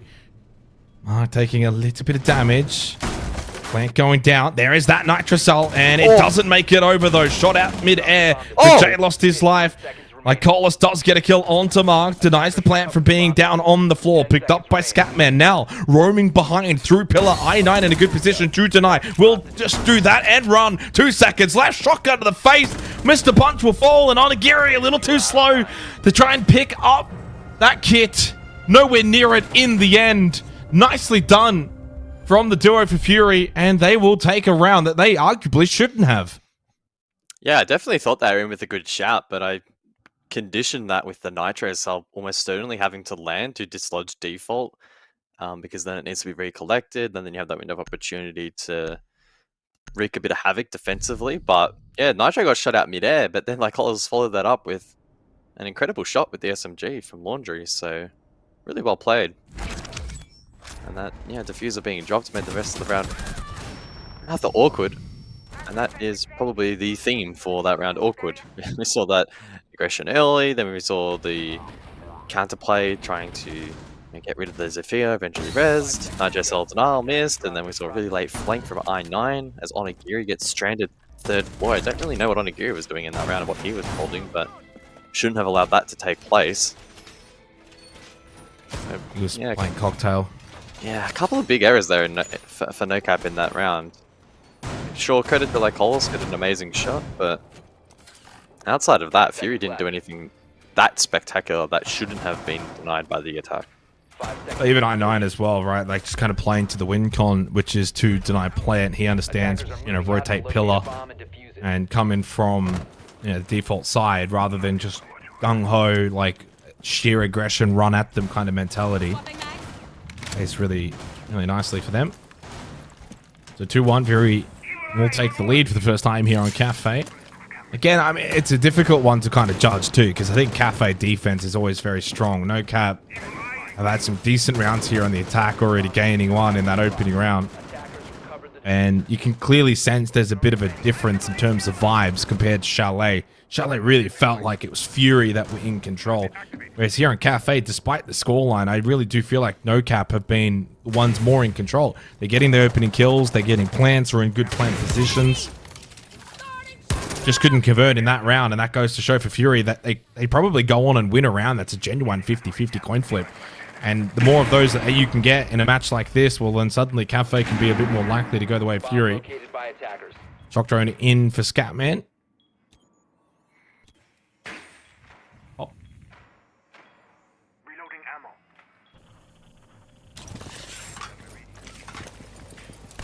Yeah, there's a BBC that was pinged as well, and magnets will be scattered around to another Maestro camera underneath Skylight. EMP from range there for DCH on the striker. Ranged hard breach, as you can see there, is being disrupted by the mute jammers from I9. We saw NOCAP achieve a lot from outside last time around, giving away. That's nice setup. So they're probably looking to employ a pretty similar play style in this round, but it hasn't been as efficient, and time now starting to really be sapped out of the round. Only 60 seconds now remains. Is looking down below. Mr. Punch does eventually find injury. So we'll mind down. Such a contrast, though, to the rest of the season that NOCAP have actually done a really good job in their entry kills so far in the series. Concerning for Fury. And I will say as well, to your comment about the time, Bar Cocktail, you don't need much time. So easy to kind of get that bar pressure so quickly, try and get the plant down as well. They do need to clear I9. He ends up being quite a big linchpin towards Freezer. Still a Nitro Cell too, but another kill for NOCAP. Oh, it's a big swing out from Crit Jade, though. Does find a kill at the same time as BG Man, and BG Man will double down from Cocktail with a double swing and a double kill. And they still haven't cleared I9 as well over in Freezer. And he, speaking of, finds a huge kill. Finally cleared by Scatman, but he's lost all his friends. And he doesn't have the diffuser. 10 seconds left. It's over towards Cocktail. So he has to make a deep rush dive in towards the back, and he cannot get there. And a technical pause will be called by Lycolis for Fury, as I9's game is apparently lagging. I don't know if, yeah. Maybe just get a better computer, I9. Is that why he was running out of freezer? He was lagging? Yeah, he was lagging. Yeah, no, that's fair, that's valid. Look, it was a lot better there from Fury. They got great value from the mute, so yeah, I respect that from them. They're able to play a pretty standard defense. BG Man, strong for 2. And I must say, it's, especially compared to what I expected, Fury looking pretty good on this particular map. At the moment, at least. But this defense. Ah, there was the lag. Did you see? He was lagging. He was lagging. That was lag. That's the only reason he died there. Yep. That's a good call from Lycolis there. I know was lagging, clearly.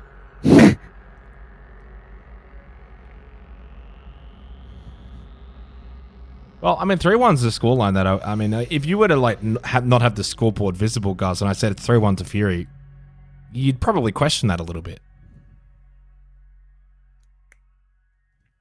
Questioning the scoreline, sorry. Well, I think from the general field of play, when you look at the whole body of work that we've had from the opening 4 rounds, 3 opening kills out of 4 for NOCAP, that's not something we typically see from them. They got the plant down in the opening round. They almost got plant down as well, 3rd round. I think the only real convincing round that we saw was probably Kitchen.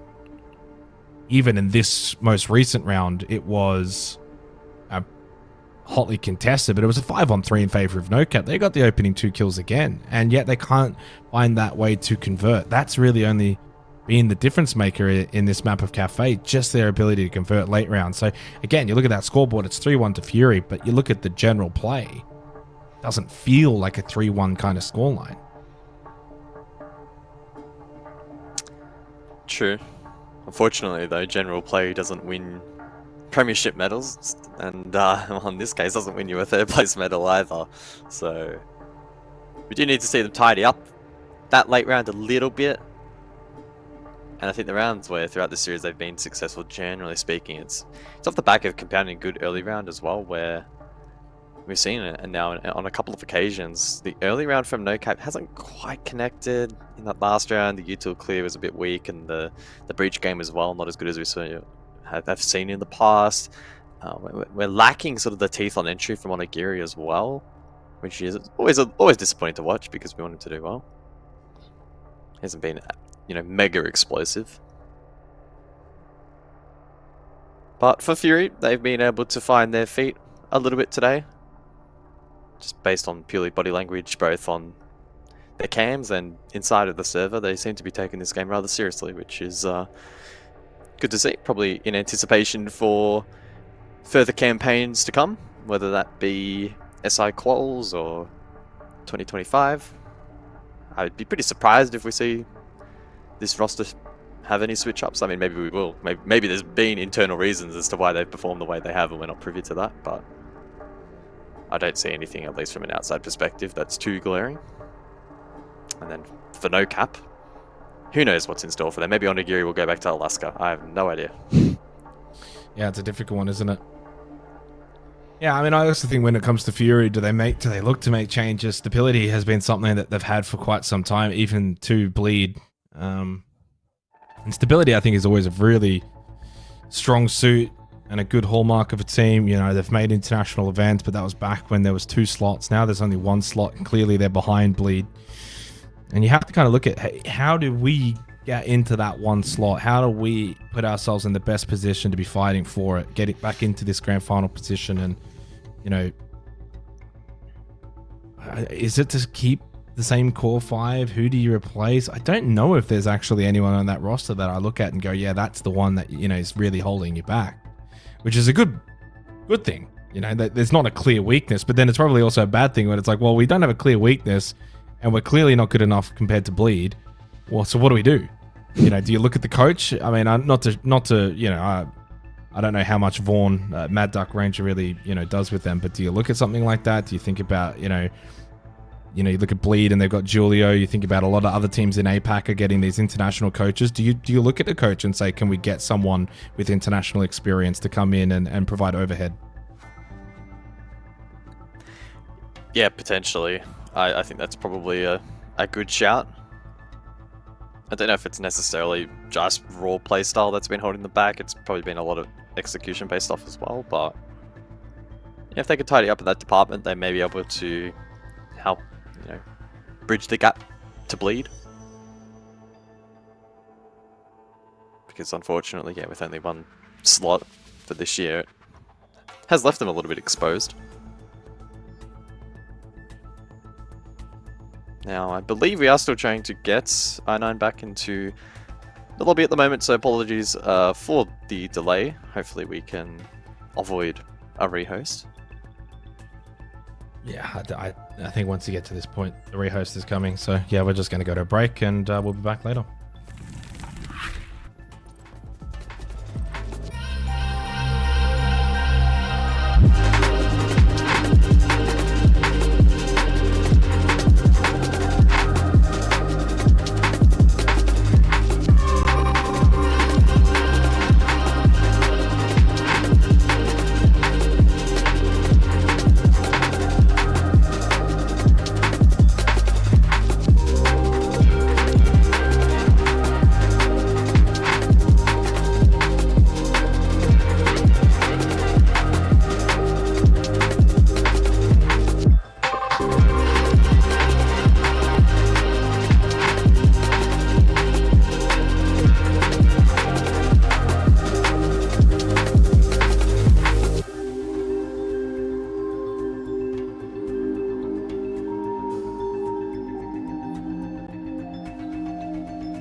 So we're back into this third place decider after a short little break. Rehost has been completed, guys. 3-1 to Fury. And we can continue on as we have 2 more rounds to go in the opening half. Fury needing just this map to close out the third place, and we do see the Scopos actually in play by Crit J for this 5th round as we head to Kitchen. Yeah, let's jump back into things. Hopefully I9's computer is being glued back together and we can conclude this map. Now Scopos in play. One of Crit J's favourites on defense, the new addition for this particular season, and really helps exemplify his ability to lurk and roam, play off-site, and then if given that window of opportunity can then transition back to the second shell, which typically is left on the objective. I think the seconded one here at the moment might actually be inside of Kochek, if I'm seeing that outline correctly. Might be able to get confirmation on where that Scopos shell is, but either way, we also see the Sense Glaz combo from NOCAP. Yeah, shell is inside of Kochek. Right, so yeah, this Sense Glaz combo can be pretty efficient over towards Bakery, suggesting a pretty direct hit here, alongside the Blitz, which will finally make an appearance. Yeah, and they're going to go fast here, I think, off of this RIU. The Glaz actually pushing through from Onigiri rather than holding and playing off of the wall. The Blitz so far ineffective as well, and they do lose the Sense. This has been a strange round by NOCAP on the attack, and it's not often that we see the Blitz look like a wet noodle, but in this case, it is one, and that is it's a round done. 2 minutes to go on the clock. Please don't just... Someone go kill this man. Kill him. I don't want to sit here for 2 minutes while he sits outside behind this blue van. Kill Scatman. NOCAP are going to go on and win this map, aren't they? They're just going to draw this out to be the longest third place match in the history of R6 Esports. Oh my goodness. Well, I mean, if you want to kind of touch on the attack, guys, I thought it was just completely awful. Like, what is Onigiri doing pushing through?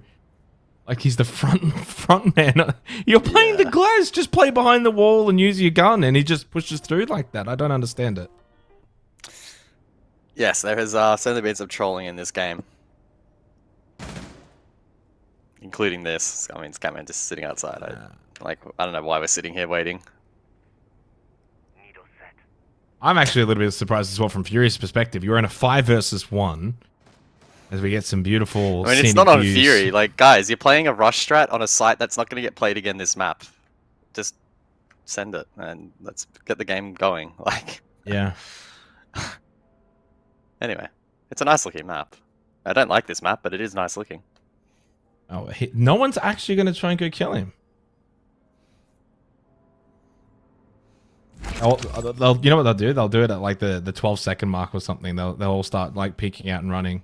Yeah, like a ranked game. Yeah. What is this? That's lore. Oh. I have successfully wasted 2 minutes of our time.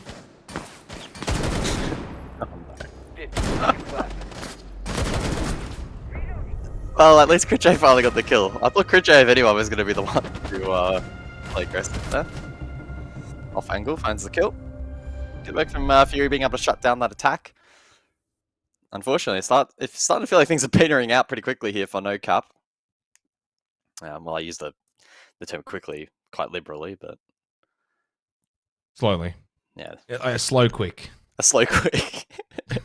Yeah, I don't really know how else to describe it. I mean, their demise feels quick, but it definitely hasn't literally been quick because of all the falls. Very long, drawn out, quick demise. Well, they have to win this next round. This next round, absolutely must win. Yeah, they must win this one. A 5-1 would be quite a difficult task, even for NOCAP, to bring this one back. Scatman hovering on the blitz. For this final round of the half, we head to meeting a fireplace once again. And so far, the one round win for NOCAP in this opening half was the opening round on Bar Cocktail, and they got everything to go right for them in that one. They got the opening kill, they got the plant down with a minute to go in the round, they played double skylight, it was perfect. It was a really good showing. I thought it was going to be somewhat you know, of an indication that NOCAP were going to get a couple of attacking rounds in this half and really put Fury on the back foot. But 4 rounds in a row to Fury in their response. They've been really good. EG Man, by the way, 7-2 here on Cafe, guys. Overall, though, if we want to go overall numbers through the 2 maps, it's Dark. That's leading all comers with 16 kills, 16-11, and he's also positive on entry, 4-3. It has been one of the positives, though, for NOCAP in this series. They've been much better in their opening kills, opening engagements. That's been something that's plagued them really all stage long. But even though they've been able to find a bit of success in that area, in that metric, it hasn't led to round wins.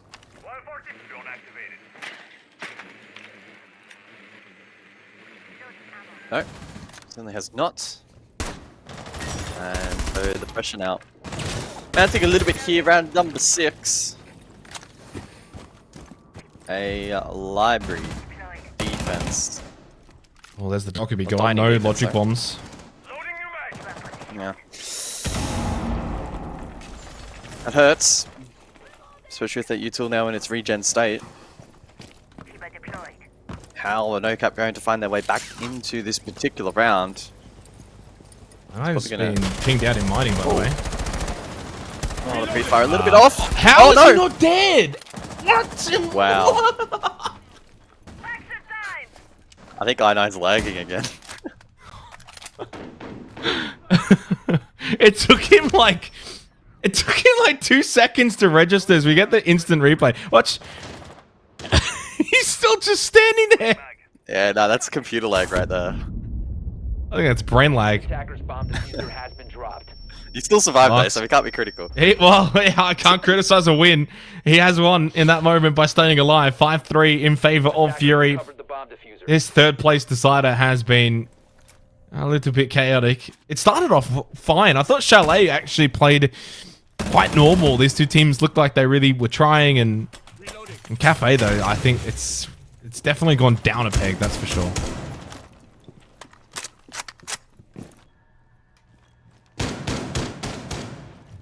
You know who would have won that fight? Spidey Time.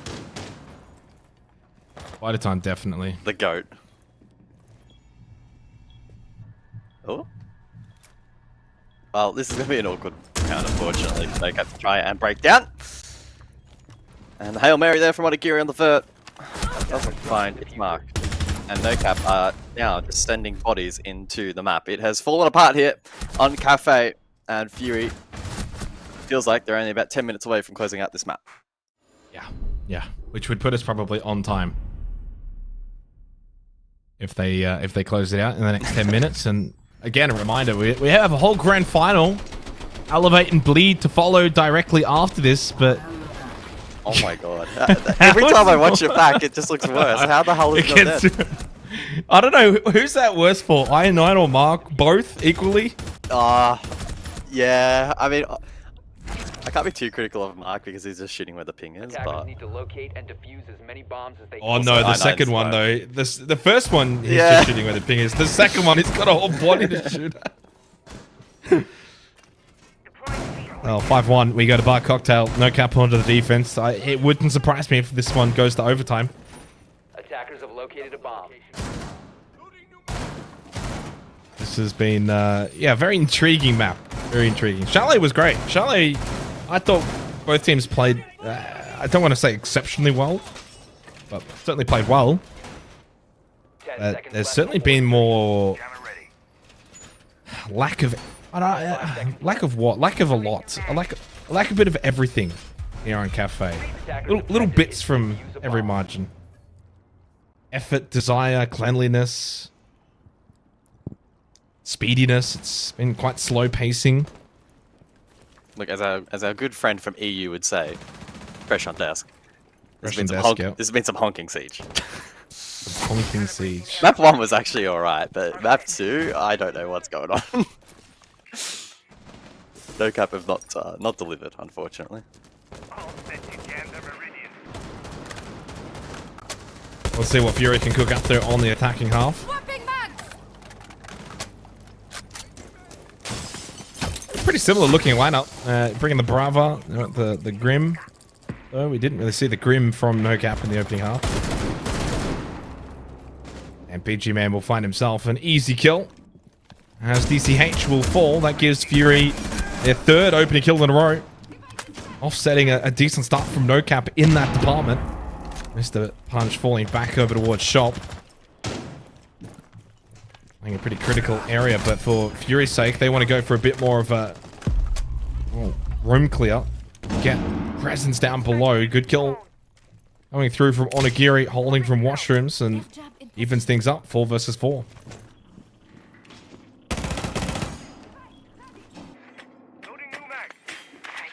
Good information here from Lycolis being relayed. And maybe used to help clear Onigiri above. Grim Launcher can also be used to dislodge the position. Frag Grenade as well to be sent out. Onigiri now pinged. Nitro pre-ripped in anticipation for a push-up white stairs, but that isn't really to follow. Wonder what the plan here is for Fury. They can't play on the Repel game forever. And they haven't been able to get much value off the back of this information onto Onigiri, all but confirming he was there. And we'll confirm it once more with another drone.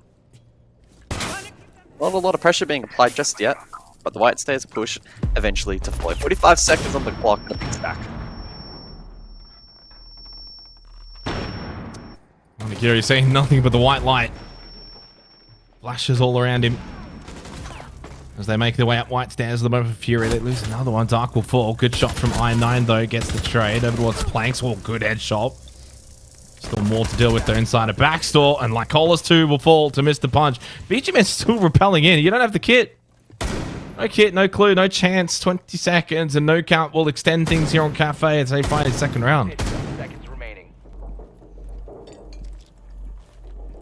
10 seconds left. Yeah, a bit of a death ball scrap there for Fury. And it Why might work out. Actually, hang hold on. the Oh my. phone for a moment. My word, this game. Oh. Why would you even peek in that situation? The trolling from NOCAP at the moment is just incredible to watch. They are doing everything in their power to, to end this game quickly, it feels. But they do get that result across the line. Onigiri especially held pretty firm under a lot of pressure, so thumbs up to him. Yeah, strange round. Well, at that point, it was a nice kill, and credit to Mr. Punch holding strong. That surely wasn't like Cole was trying to just repel into Cocktail with the kit, was it? Is that your game plan? Is that really the way you want to try to hit sight? That's quite baffling. And then just a double or triple stack white stairs, just a super one-dimensional attack from Fury. As much as NOCAP were trolling at the end and peeking everything and giving certainly every avenue for Fury to win the round. Fury themselves, they gave themselves no real chance in that round. The Bar Cocktail won successfully by NOCAP as we head down to Kitchen. 10 seconds left before insertion. This floor coming up. Again, I mean, I was kind of saying it half jokingly, but I'm also half serious. There's every world in which NOCAP bring this back in terms of the deficit from a 5-1 half and somewhat replicate what we saw from Fury. Defense Cafe, it just can play that way, man. It can be very difficult to break down these defenses. Slow approach here from I9, indicating maybe they want to surprise with the blitz. No sense, but they do bring the glance as well.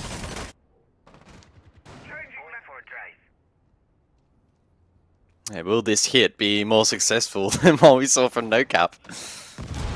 That effort petered out pretty quickly. This one though seems to be a little bit more well calculated by Fury. The floor is being used to initially clear out pieces of utility such as those Vulcan canisters and also the Twitch to double up here. So two drone specialists rather.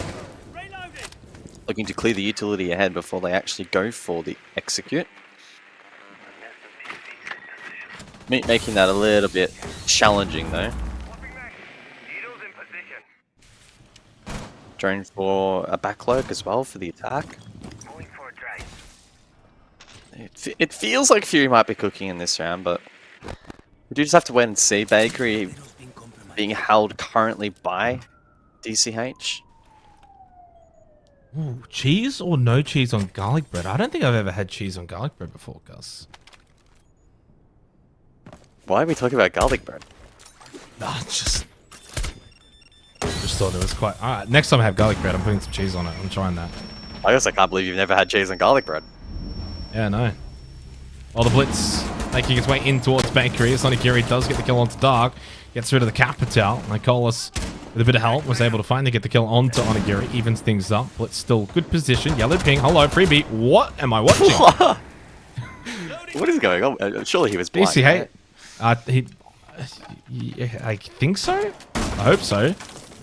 60 seconds, and Fury have got themselves the player advantage. Good Bakery control. Nicolas has got the diffuser. Drops it temporarily. No one holding above, by the way, for NOCAP, guys. So no vert to worry about if you're Fury.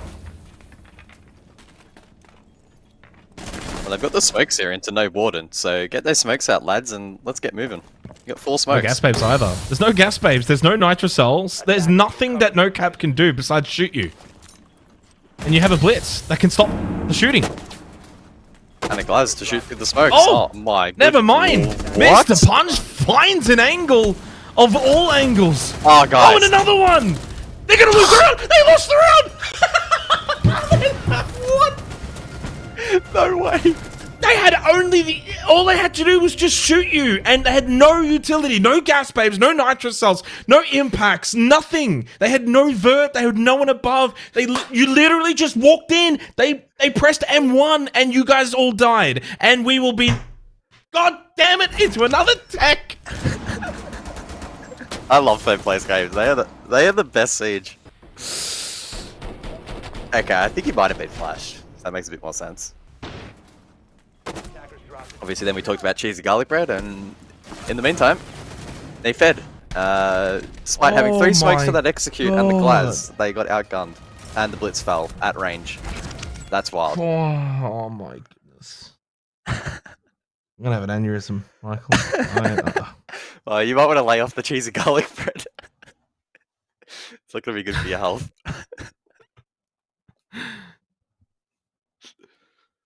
Yeah, well, GG, there goes another 10 minutes as we'll sit here for 5 minutes, then into a rehost for another 5 minutes. So this one's going to continue.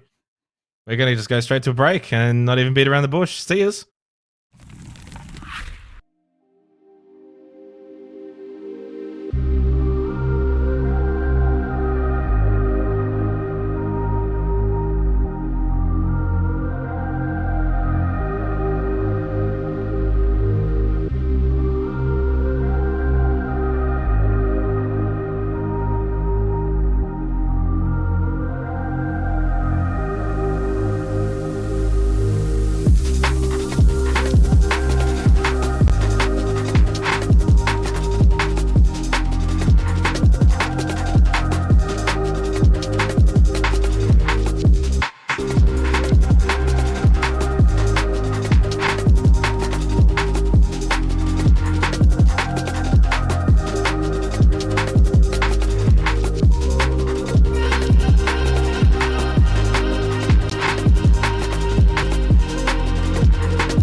Well, we do return a little bit sooner than anticipated.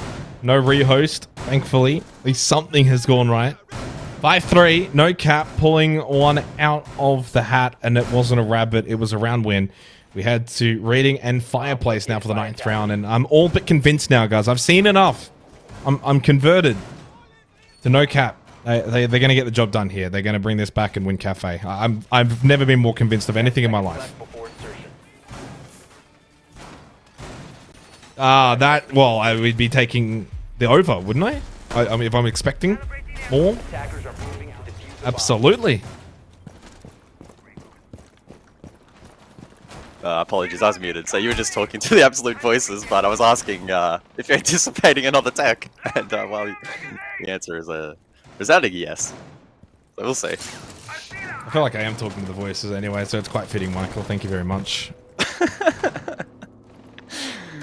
I mean, this game's always a bit wacky, but this one's right up there, I think. Yeah, it is. Chalet was fine. I can get through. Like, if we could have another Chalet in the next map when we get to labs, that'd be great. As DCH gets the OP kill on to Dark White. Oh, Lycolis is just sending it on the blitz in towards Train. Hell yeah. No one is here, though. What now? Where's the defense again? There's no defense. Where is everyone? Yellow ping info. I9 trying to follow off of that. He loses half his life, though, so that hasn't worked out, despite the fact that I9 had ping and intel. It's just a strange old round.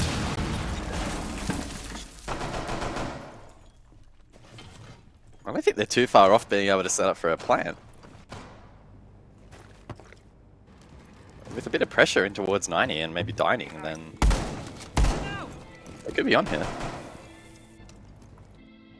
I mean, you can see they're stalled out. Fury are trying to wait for somebody to get into position. There's still 2 players actually outside, so they don't necessarily have to rush. It's almost like the whole team isn't on the same wavelength.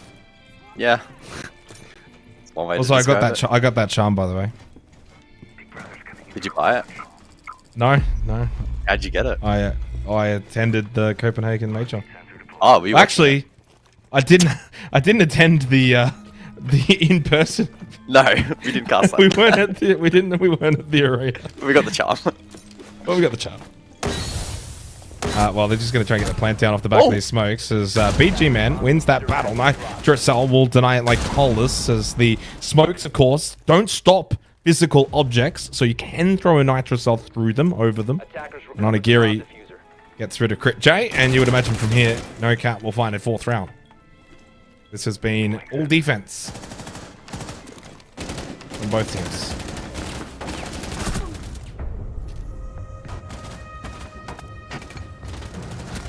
Attacking is, yeah, look, it's not very easy on Cafe. It's not easy. I'll tell you what, I'm starting to think that one attacking round from NOCAP, all the way back in round 1, so 9 rounds ago, might be enough. That could be the decider. Could be 7-5 to NOCAP. 7-5 NOCAP, map 3? Yeah. What are you thinking on labs? Labs, I think Fury win labs. I think that it's a map that's a little bit more favored to them in terms of the structure, the way that it plays. You think about like command server guys, like how often do you ever see a plant go down there? And that's such a strong win con for NOCAP on their attacks. So even basement, you got to clear, you know, middle floor so then they can't deny from above, clear storage, things like that. So if I had to take a guess, even with NOCAP coming back and winning this one, I'll still go Fury on labs.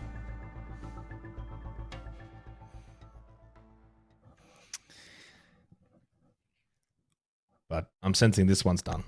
I think NOCAP will well and truly run away from it with it from here, which does extend then the ability for us to get into this grand final, which I'm very eager. What do you think, guys? 2-0 bleed, 2-1 bleed, 2-1 elevate? What are your thoughts on the grand final? I do genuinely think Elevate at their best can push a 2-1 loss. I'm not expecting them to win the series. But Bleed can sometimes have off maps. We saw that in the previous play day, Bleed v Fury. Their first map, they got off to a very slow start. Ultimately, Fury ended up falling short in that map, but I think a team in a better state of mind, like Elevate, would have actually closed that out. So if they can catch Bleed on an off day, I don't see any reason why they might not be able to find him out. But unfortunately, it is very difficult to make a compelling case that they will go on to win the series. Not impossible. I would say it's maybe like a 85 to 15 split. Favorite Bleed.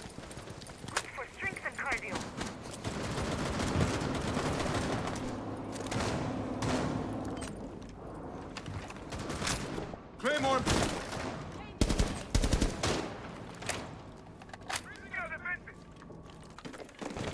Maggots ready. Let them come.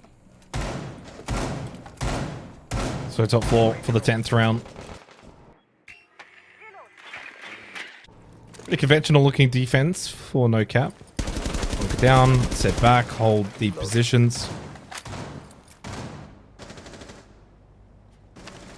Capital Grim to potentially flush out said positions for Fury on the attack. What's Nicolas trying to do here though? Very aggressive on the repel. Well, my discs of course in play. You got ADSs as well.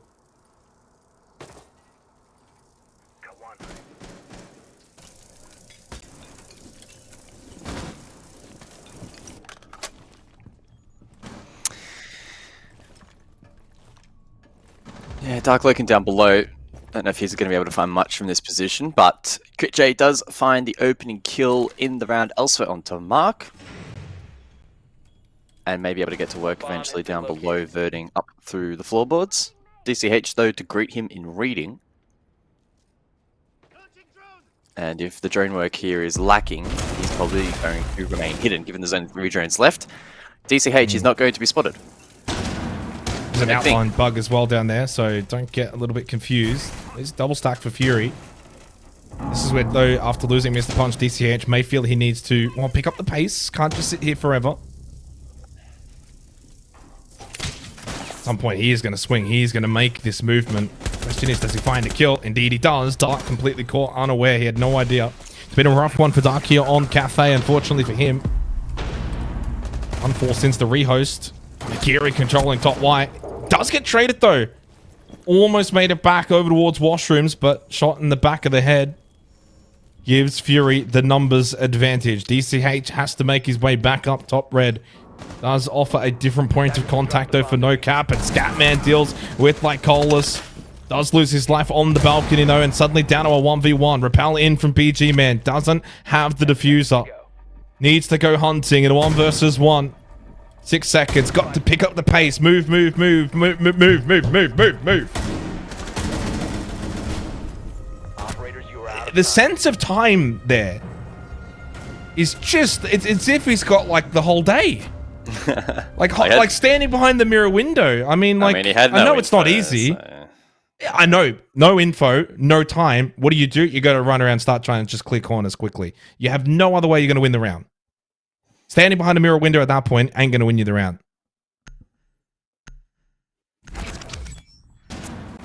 No, that is true.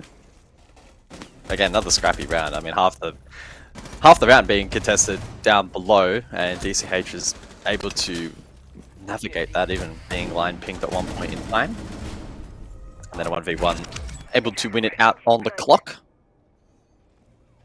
And this nail-biting third place match continues. 5-5 scoreline. Fury need to get their act together if they're to close this out in a 2-0 fashion. NOCAP. Well, I don't think they're going to be able to. Their attacks have just been quite poor, and I think it's a simple kind of look into why has it been poor. It's been the fact that they're all kind of playing together on the same side of the map, Gus. So trying to sort of understand why their attacks aren't working and what's making it easy for NOCAP. NOCAP don't have to worry about a pinch. They don't have to worry about, oh, there's someone that's coming from, say, New Belk on a top red push, or they've got washrooms control, and then but there's a player white stairs. There's a pressure on the, the cocktail repel. Like, it's not as if they're being suffocated on defense. They literally just have to look at one position and be like, oh, they're going to come up white stairs and they're going to play on the cocktail repel. Done. And that just makes it so much easier to defend. There's no pressure for NOCAP in that instance. So for Fury to have done that multiple rounds in a row now is really disappointing. They're so much better than this. So much better. And it's not just that one side in terms of bar cocktail. We kind of look at the kitchen attacks as well, where it was just like this bakery stack. It was like a 3-4 man stack bakery. Where's the pressure elsewhere? Nothing on the second floor. Nothing over towards bot white. Nothing towards VIP. Like, it is just all one dimensional. It's almost as if they don't want to put the work in to like get players in different areas and different facets of the attack. They're just being a bit lazy. Which probably stems from being it's a third place match, right? So like, I understand there's nothing really to gain from these. These are dead rubber games. You make $2,000 and that's it. So I understand they're not really fighting for a spot at the major, and this is not a qualification or elimination match by any means. It is essentially a glorified scrim. We are watching a glorified scrim, and I get that, but I expected more from Fury on their attacks. We've had one attacking round win so far into the 11th round. One attacking round win. It has been a defensive map here on Cafe. One of these two teams will get map point from here, though. And because NOCAP are on defense, well, you would imagine it should be them to get said map point and get us over to Nighthaven Labs.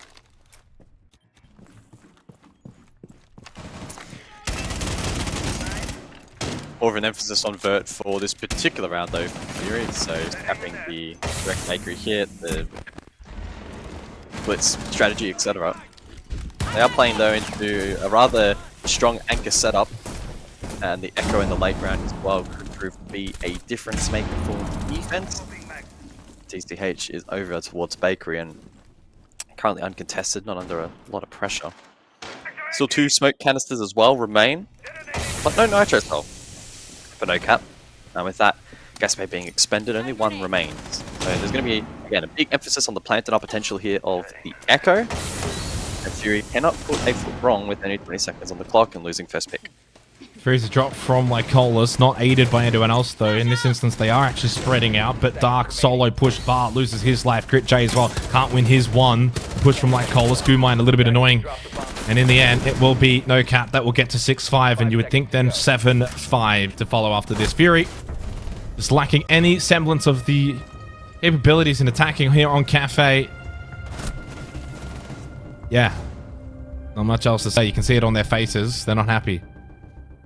Yeah, it's pretty concerning. Again, not the most important game ever played, but I would pretty furiously contest that a team that really wants to be a proper top 2 threat, or at least does it go back to your coaching, default though? siege, your default siege should be good enough to be beating NOCAP. That's just the reality. Yeah. Well, that I spoke about, I think was it post map 1, pre map 1. This is a team that's like you can't really look at one player and be like, oh, we can replace this guy and we're better. I think that the crux of this team is there. You kind of look at like the coaching element though, and I think when you see what's happening in the second half, to me that's coaching. I'm sorry, but it is. Like if the basic fundamentals just aren't being done properly. If you were to put in a Fabian right now, he would be losing his head at these attacks. You put in a Pengu and he'd be losing his head at these attacks, right? And so for me, that then goes back to what can you gain for this Fury roster? And I'm not just talking this one particular game. I'm talking going into 2025. I'm talking about going into next year. What needs to be worked on? It's this. We're seeing it firsthand. This is the reason why they're not in the grand final. Lackluster attacks, their inability to execute, follow a game plan, or even have a game plan. I think what Fury's missing, and it's just unfortunate that Vaughn is in that position, but we like to be honest and open. I think if they can find an international level coach to come to this team, pieces are there that they can find that improvement to start to match bleed once again. Until that happens, well, right now they're looking at a 4th place finish.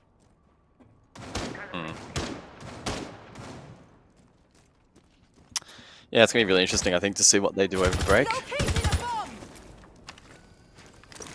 I mean, there could be potentially roster changes as well, but There could be. We wouldn't be privy to that, and I actually still don't know who you would change. So again, that's a kind of a good thing.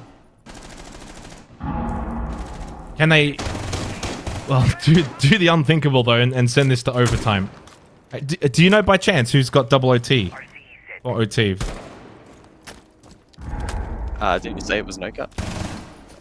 Well, I definitely didn't say it. I don't know who has. You definitely did say it. I remember you saying it.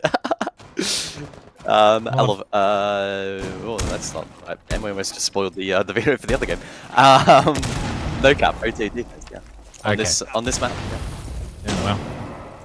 But even if Fury can somehow get this attacking round, they're still going to be at a deficit going into OT. Good opening kill for I9, and the clear from washrooms is perfect.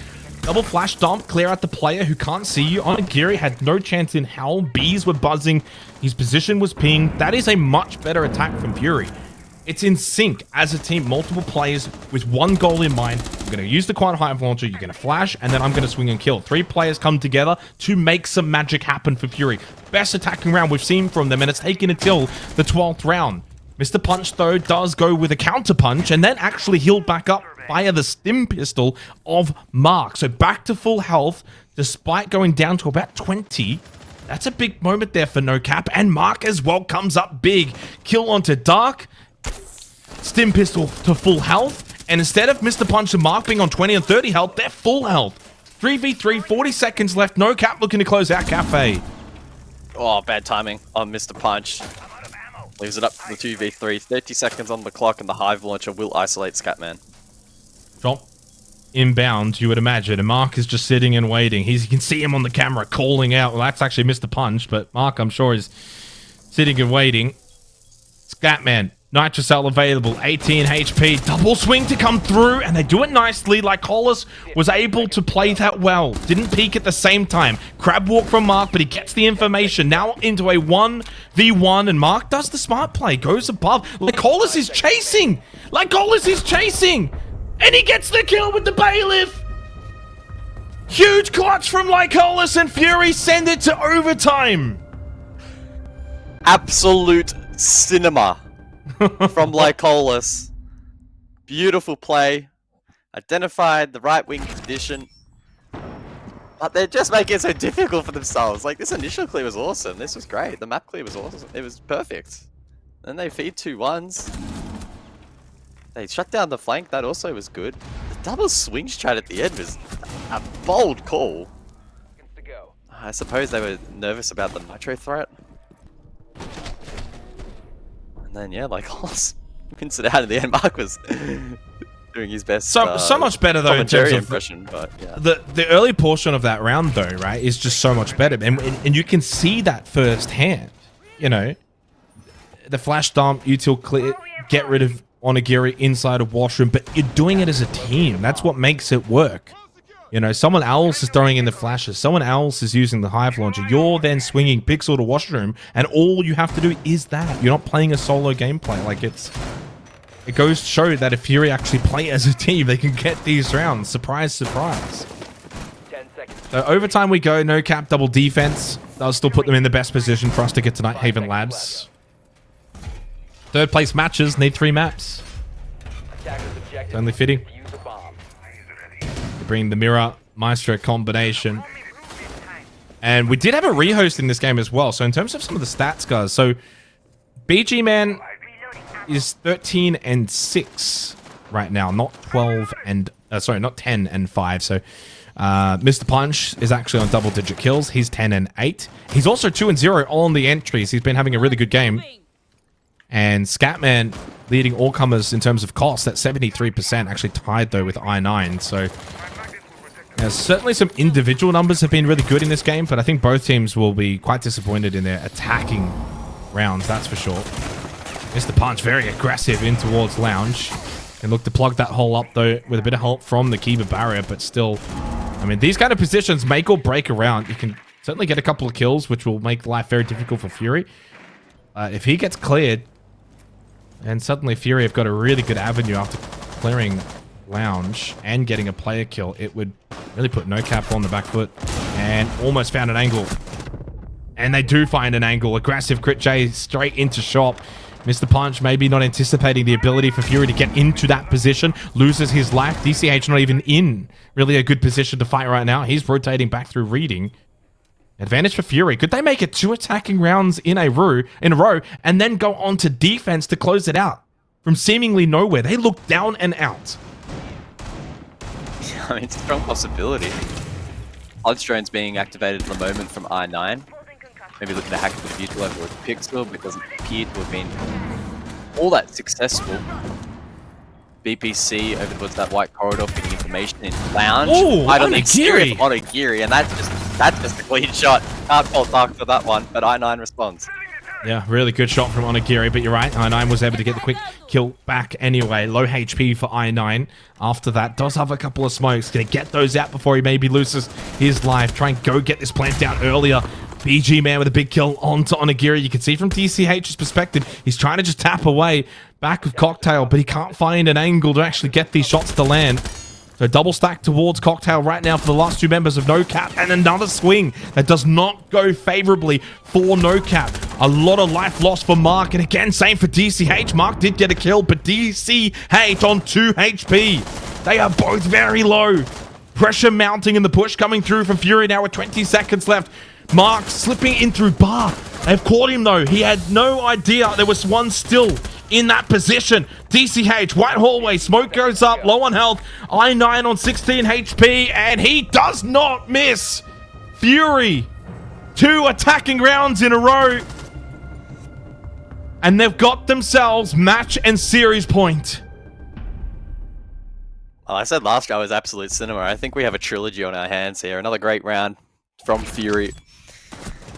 And they might actually be able to close it out here against all odds. Sharp shot there from Onigiri, but that was really the only highlight moment there for NOCAP in the round.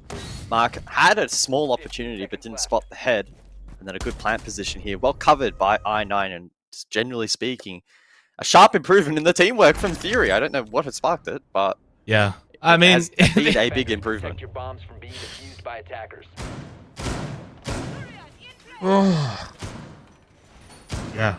I mean, Onigiri actually hits just one of the sickest shots in that round as well. And those are the kind of shots that you kind of feel like it's almost like a round backbreaker, but to Fury's credit, they just found a way to get a couple of kills throughout the middle portion of that round. Again, another opening kill probably aids them. You know, you kind of think about, well, what's turned for Fury, guys? You pose that question. You look at the last 2 rounds, 2 opening kills, 2 conversions, and doing so at the middle portion of the round where there's still time. It's not like you're getting, you know, you're not getting a late engagement as your opening kill with like 30, 40 seconds left. You're causing that defense to be, you know, 1 down for quite a large period of time. That forces, you know, a bit of a stretch where you got to then cover a different position. So they've done that 2 rounds in a row to find these 2 attacking rounds. Now they go on to defense, where of course they were very good.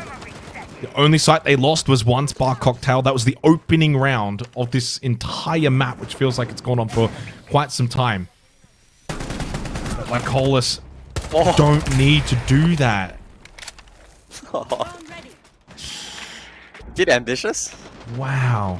What intel did he have to go for that? Because there was no one where he was shooting. Is it just a blind guess? I think it was just a vibe. I just feel like that's the kind of play we didn't really see that much from Fury in the opening half, so why do that now? Yeah, we'll see It's just been such a defender-sided map, so you don't have to... Because it's been so defender-sided, you don't have to go for those kind of plays. You can play pretty default defense cafe, and you'll probably win the round. Oh, this is a big pivot, though, from the attack, so not centric over towards Bakery, instead hit in through VIP with the center and the blitz combination. Scatman finds himself in dining now towards that VIP position. Potentially the back hit here is actually the play. It could be a point of weakness. Fury will be forced to pivot in response. Co-check control as well. So they have a lot of the key positions locked down here at the moment. Oh no, Onigiri gets caught. Wow. Well, That's only a down. really good swing. And Dark gets the kill though onto Mr. Punch. So you've just gotten a kill. Onigiri down on the other side of Kochak as well. Scatman low on health. This is definitely looking unlikely now for NOCAP. Not impossible, but unlikely. Still lots of time to try and navigate the scenario they find themselves in. First step, got to get Onigiri back up. I9 actually just checked it out with the yokai. As we can see from the top-down view, as DCH makes his way over, we'll get the revive. So they do confirm that he's down, and now Scatman is out. The Blitz, the shield, no longer, no more. Under a minute remaining as BGMN got that kill. Fury now find themselves close to closing out this third-place match. Mark just wanting to see if he can find someone inside of sight who wouldn't be wary of his position. Oh, no. Why is Grit J gone for that, guys? He's opened the front door. Well, actually, in this case, the back door is now wide open. Flashes go in from Mark. Grit J opting to go for that peek has given them a way back in. Yeah, I tried to go for the hero play. 30 seconds on the clock. At least Onigiri is low. Fury should still be locking this out. No! Mark finds another and a third as well. It's all falling apart for Fury. They've thrown it. Can Dark bring it back, though? RAU is up. Left side, right side. Headshot there. Mark with the ace. NOCAP find a way to extend this everlasting game. Even Onigiri can't believe it. Why are you peeking that, Crit J? I don't know how Marcus won that fight. That is absolutely insane. That Vault fight over Freezer. I thought he was absolutely 100% dead. Oh my Wow, days. he absolutely farmed in that round. But he's farmed because he's been allowed to farm. They've thrown that. It's an utter throw from Fury. I mean, even going all the way back there to the Lycolis moment to begin the round, which Mark was, of course, the benefactor. Like, at this point here, how do you lose this round? Yeah, that peak right there was completely unnecessary. Unnecessary. Wow. And at that point, you know, for what it's worth, it's not really on Dark to try and, you know, be the hero. He's been left in a really bad position. It's also the fact that it's kind of like the two-prongedness of it for Crit J. You're holding a pretty critical position to be the man to deny a freezer push. And to just stand up and be like, nah, screw that. I'm just going to try and get a kill, die, and then the whole freezer side is open now. So, yeah, I mean, Fury do not deserve to win this map. NOCAP on defense now are in best position to get us to Nighthaven Labs. Yep. Well, let's see though. Fury stunned us in the first round of overtime and actually being able to win that one out. So maybe there is a world in which they can double down. Breaching charges in response to the castle. And that utility can be dealt with relatively easily. We're going to see Kaid actually in play as well in this particular round. I'm not entirely sure as to where those electric claws would have been utilized. I would suppose probably over towards top floor, some of these walls, such as, yeah, as you can see, in towards Cocktail. So that provides protection for those playing that position, namely on Onigiri. And probably Mark used to fall back. And so Fury are going to take it pretty head on, it would seem. Hatch is opened up on the exterior, and they can look to transition that control across. Dark can dump util from the lifeline on the roof, but this drops straight to his death. Whoa.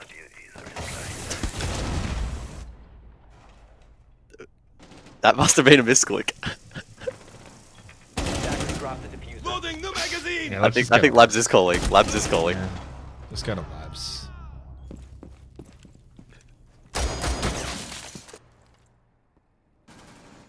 Unless NOCAP decide to just start running out of the building. If they decide to just start running around and don't care, then maybe there's a way back in.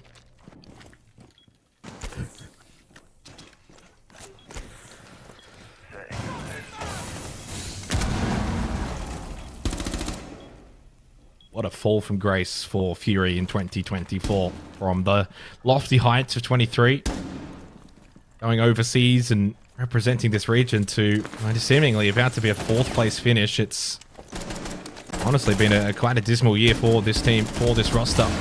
There's NOCAP, who not that long ago had one of their top players in a supermarket scanning barcodes. And it's come back, and they're about to get them into a third map of this third place decider.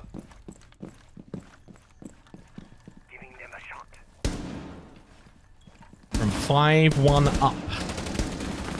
5 rounds to 1 in favor of Fury. NOCAP will get us to map 3.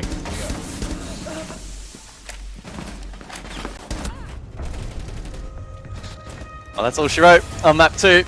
NOCAP. I mean, I don't even need to talk. Just look at Onigiri's reaction. That sums up that map. That was probably the most absurd third place map I have ever watched in my 5 years casting this game. That was just utterly insane.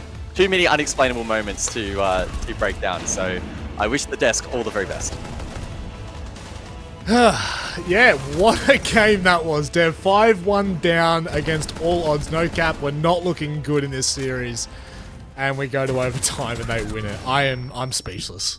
Yeah. Look, it was another extremely defender-sided cafe, and I guess we should have expected that. NOCAP also went 5-1 up in their first half against Elevate on this same very map yesterday, so staring down 5-1 down, I guess they had this thing in the back of their mind where they're like, look, if we can get swept up in the excitement, maybe Fury can as well.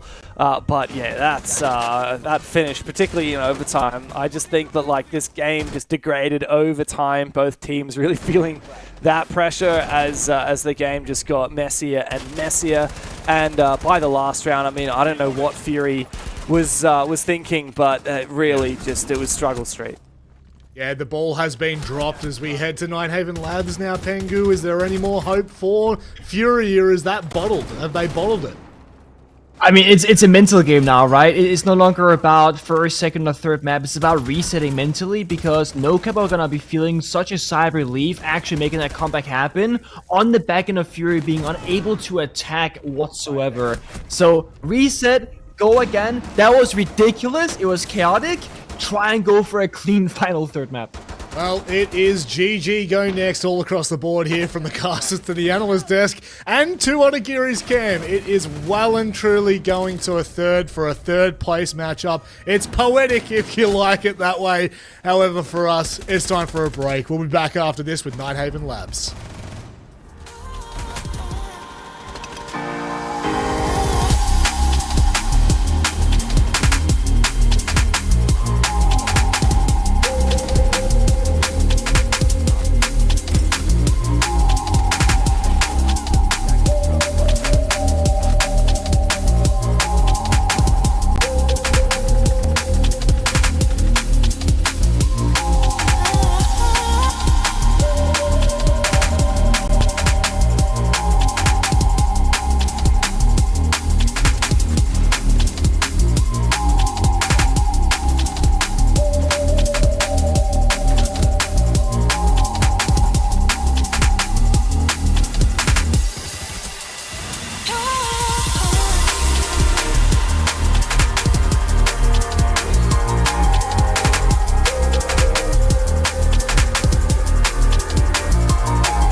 Well, it's certainly the most riveting third place match you'll ever see. Fury, NOCAP. A third map is required to separate these two teams, as NOCAP were able to bring it back all the way from 5-1 on Cafe. Defense was, well, clearly too strong on that particular map, guys, until the last couple of rounds where Fury got 2 attacking round wins and then NOCAP got an attacking round win, and I stopped wondering what was going on.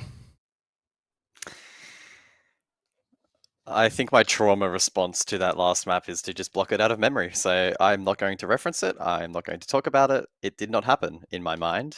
No. Look, the quality degraded. I think that's the kindest way of putting it. Obviously, I don't want to sugarcoat it, but I don't want to be too negative. Fury just made a lot of really key errors, colloquially known as throws. That would be the most apt way to describe it, and gave NOCAP an opening, and they were able to claim it. So we'll see how they go, both teams, at that fact, on the third map after an opportunity to refocus.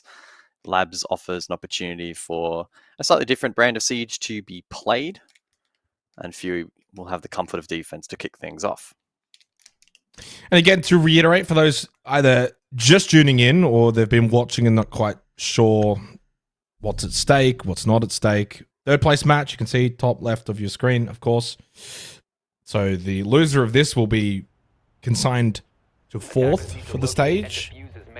And you guessed it, the winner would be 3rd. And in terms of the difference between the two positions, $2,000 and 5 SI points. That's right, 5 SI points. That won't matter anyway. 5.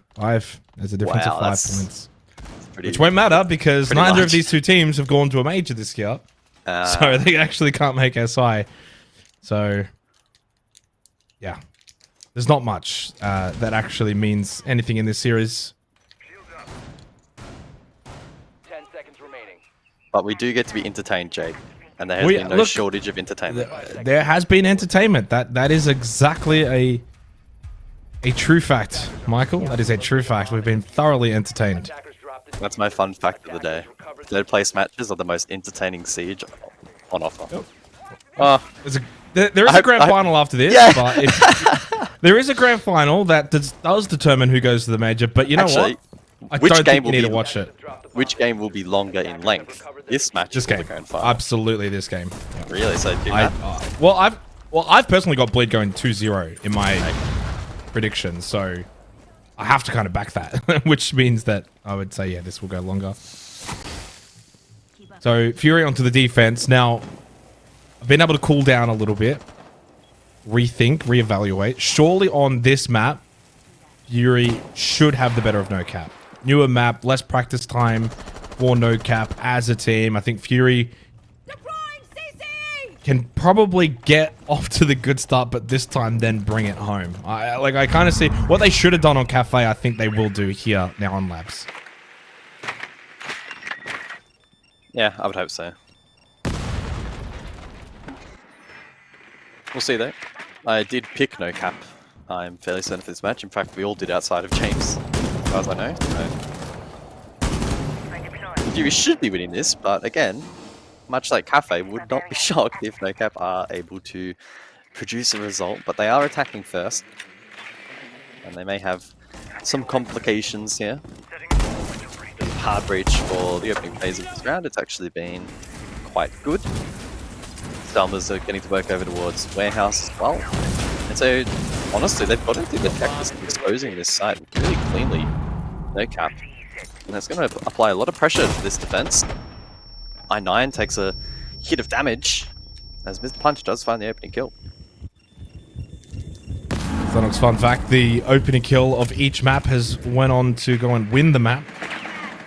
Bark for Fury on Chalet, Bark for NOCAP on Cafe.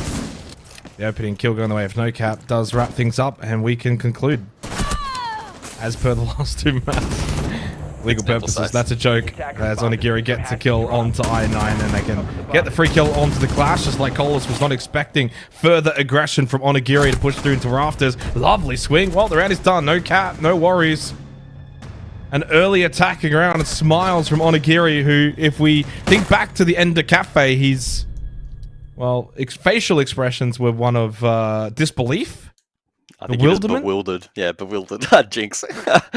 Yeah, no, 100%. I don't know if he was shocked at the result or how it played out or a bit of both, probably. Good first round, though, from NOCAP.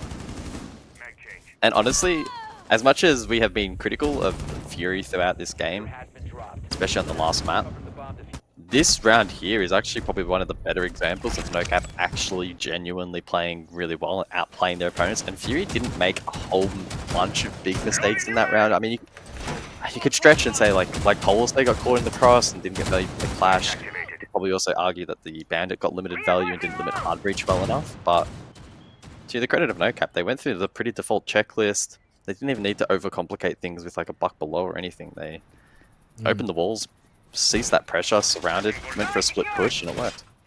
And as we know, of course, command server can be one of the more tricky sites to attack into. So that's a really big win for NOCAP. That can't be understated. To get an attacking round early on the board like that really does set the tone. Does also somewhat mimic Cafe, where of course Fury began on defense, and to begin, NOCAP got the attacking round that in the end proved to almost be the one differentiating factor until the 12th round, when Fury were also able to get an attacking round. Could that play out somewhat similar here on Nighthaven Labs?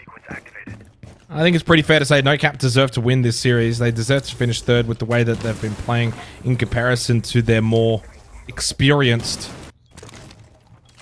competitors, and I don't mean experience in terms of longevity, more so in recency at the highest level. Fury have certainly had more of that, especially internationally. Lycolis on the Solus. Rhymes. Attackers dropped the diffuser. Lycolis? You can't Solus. spell Solus without Lycolis, or Lycolis without Solus.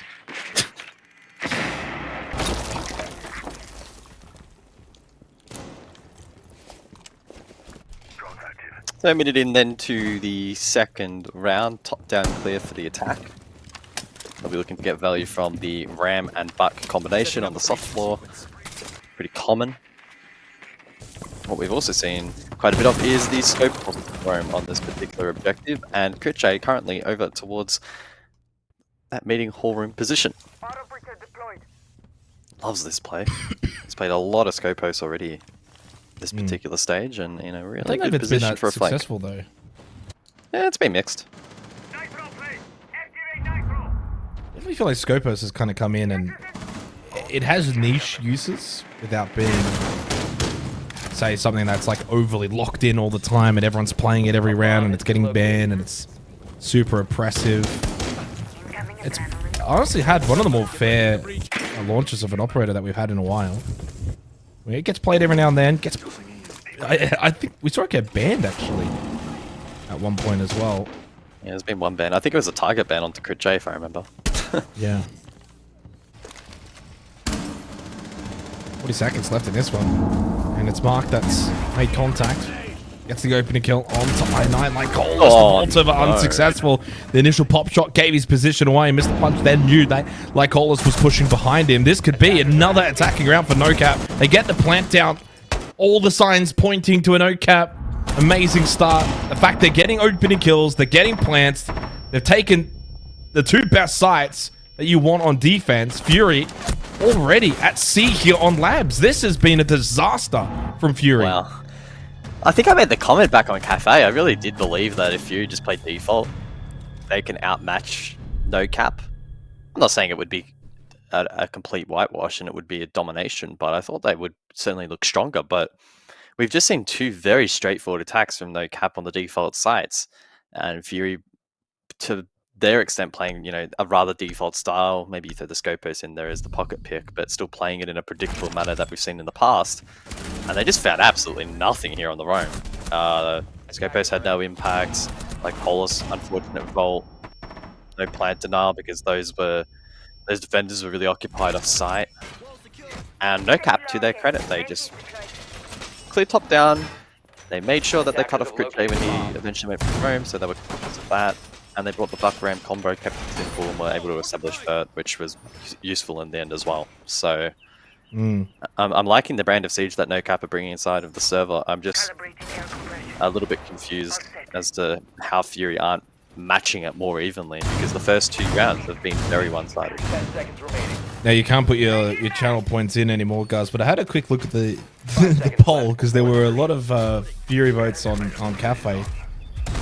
They've somehow pipped NoCap coming into map 3 by 20,000 points, 1.278 million to 1.295 million. Oh, that's close. That is very close.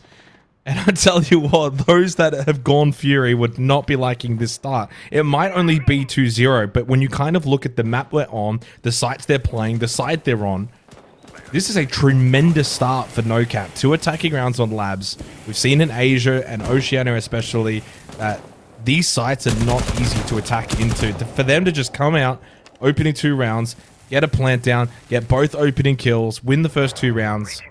Fury have just looked dismal to begin, and that Nitrocell doesn't even make it out of IT Breach, and I9 needs to get himself out of this position.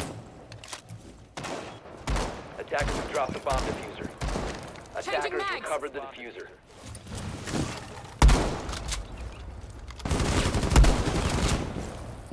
So we'll kick things again over towards IT, kick things off. Once more towards IT Breach, and that's opened up relatively easily, so to exterior con. So once again, NoCap are going to win the hard breach game.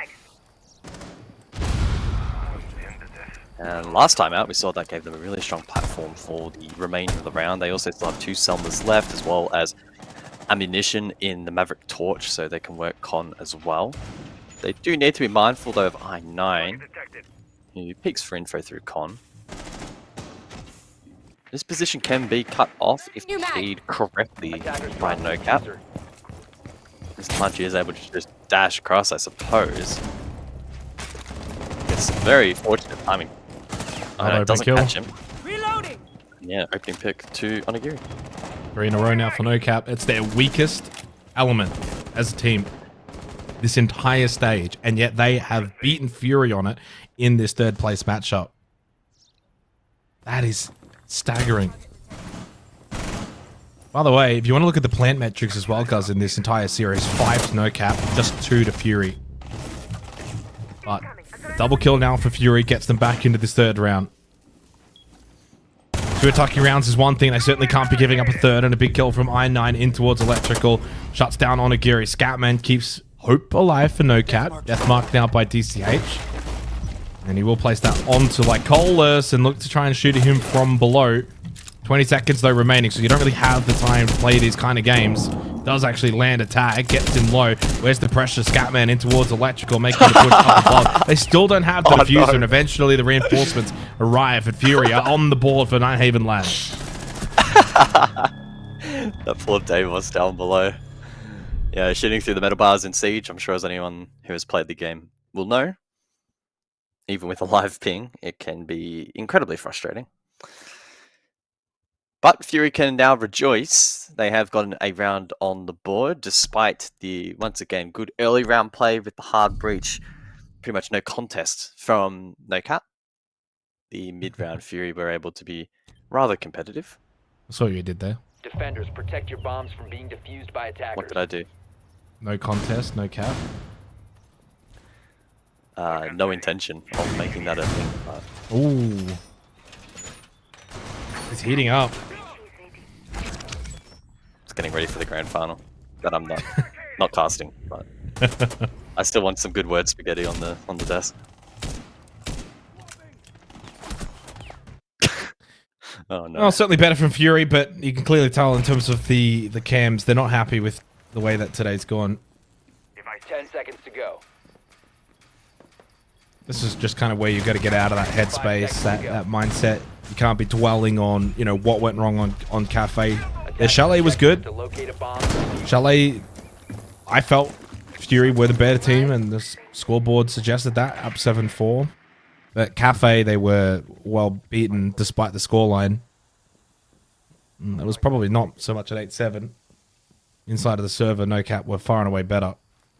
And to start Labs, it's been all NoCap until that point just then. 3rd round, big win for Fury. And they back it up here into the 4th round.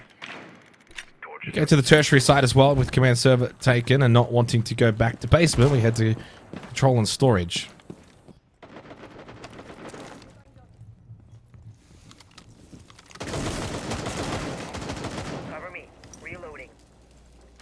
Yeah, so pretty heavy stack above here. From Fury again leaning into the Bandit for wall denial, but the Maverick in response. BG man with the Nitro Cell might find the kill. Oh, he shot it. Or did it hit the wall? I heard the shots from Onigiri, yeah. It would have saved his life. I'm fairly certain it was on point to find the kill, or at minimum do a lot of damage. Yeah, clear out storage, which will deny Fury the ability to hold... Oh, sorry, clear out IT, which will deny them the ability to hold storage from above. As to why NOCAP want to clear top floor. Important on a site like this. It is, of course, being defended. 90 seconds, though. There's been some slow rounds. You look at the opening engagements. Minute 6, 40 seconds, minute 16. Icolis leaves the game. RIP. Nothing that can be done in this particular round regarding that. So it's down to 4v5. Where was Lycolis holding? Was he must have been first floor? Yeah, he was on site. Yeah, so I9 and Co will need to cover. He goes in towards storage. Under a minute left, and the fact that Mr. Punch has lost his life means that there is no more advantage for NOCAP, despite the fact that Lycolis left the server. Red ping information. Scatman very cautious towards warehouse, makes the push in. Gun wasn't up, did not matter. Still got the kill anyway. Mark getting the plant down inside of control. Scatman needed to get that kill and certainly did so. No denial. Mark did lose his life though, actually on the exit, and Critchay gets them both. Fury will win the round, despite the fact that Lycolis had disconnected, and of course will head into a tech pause.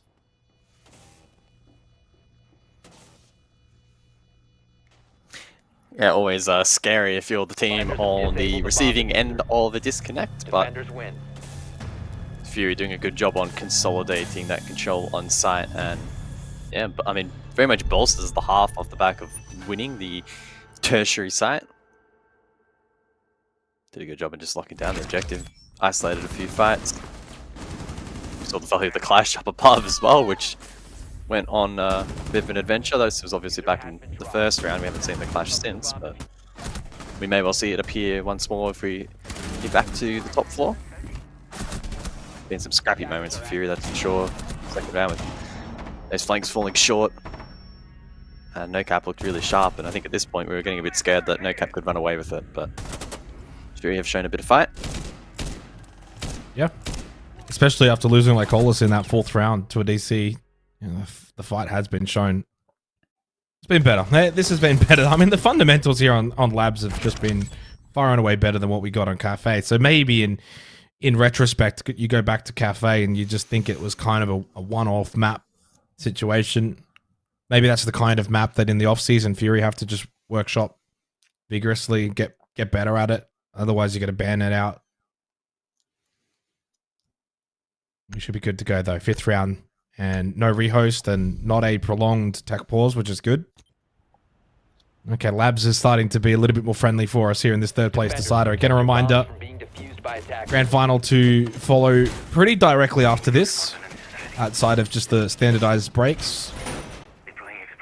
Elevate and Bleed, best of 3 grand final to see who goes to Montreal. That will be pretty much after this game, after this map.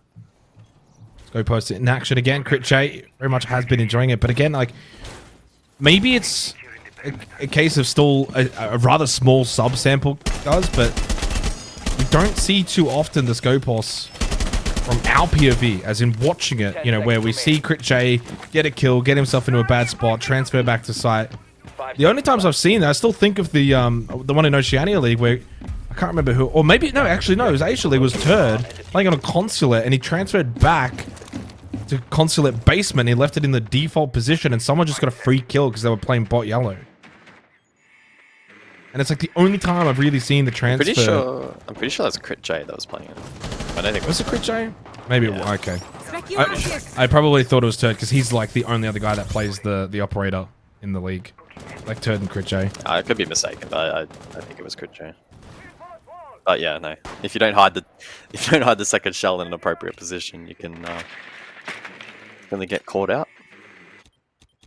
I think NOCAP, if they have done any even minute level of preparation for this map, they will know that the scope post is going to be picked if they don't ban it, and they just need to anticipate the timing of it on the late round flank, and we have seen that in the past, so I do question how impactful it will be here for round number 5. Time will tell. Drone work up above to try and clear the way for the Buck and the Ram. So we're going to see the dual vert combination once more here from NOCAP. And yeah, currently a no contest on this first floor, just the scope post of second floor. Like also goes over towards Lounge, trying to get some information maybe for Crit J. But is death marked, falls back, and leaves Crit J all alone up above. They're all tied up 2-2. 2 more rounds to go in this half. Again, another slow approach. At no point in this game have we had an opening kill prior to the minute 30 mark. So, and that's been pretty lenient. The earliest one we've had is a minute 16 inside of the opening 4 rounds. This one's going to be under a minute. So again, these engagements have been slow. Not a lot of poking and prodding from NOCAP. They're just very due diligent, sure. Deathmark out from Mr. Punch onto Lycolis, playing the Solus. Flames go out, Vulcan Canister gets popped. Critjay's still in con, by the way, so he's going to have to be thinking about how does he get back here? Does he just transfer or does he make his way as a flank? He does have the option as the Scopos. Smokes go out, the push to come through from NOCAP. Critjay1 is there, and he's got to lose his life. Never cleared it properly on Agiri. Critjay's probably wondering, why are you there? You guys are hitting sight. Why are you top floor? Critjay would be tilted by dying in that situation. Yeah, it might not really matter though, unfortunately. That hit on the objective has fallen short for NOCAP. Shoulder spotted, and Scatman has been looking quite dangerous. Now going for the plan, Onigiri needs to cover, he's all over towards his playhouse position, which means the defense is denied. 1 versus 1. Smart. Successful. Operators, you are out of time. Smart. Yeah, just going for that last kill. Doesn't even think about diffuser. Who knows, maybe he gets lucky. You think back to one of the rounds back on Cafe. Can't remember who it was. Playing behind that mirror window, Guz, you know what I'm talking about. And that's the difference there with Onigiri. Just immediately knows there's 3 seconds left. Well, the only way I win this round now is if I somehow get a kill swinging that right doorway. Really nicely done there from PG, man. Yeah, and in the end, in terms of Onigiri's presence up above, if he's the one that's going to be playing warehouse anyway, he can actually stay up top and play top floor, knowing that the Scopos is roaming top floor. So you get that kill, you go play warehouse anyway. Even if it doesn't get that kill, then you're eventually going to go play warehouse and watch anyway. So I think Onigiri's played that quite well overall, but credit to Furious. They've now found 3 rounds in a row, and they've seemingly been able to steer the ship into more clear waters. These last 3 rounds have been far and away better than everything we saw back on Cafe. And you kind of just wonder, was it just the one map and maybe just a case of, just one off? Hard to really know. Of course, still a long way to go here. NOCAP started really well on this map, but Fury have just been able to keep their head above water. Attackers must locate and defuse a bomb.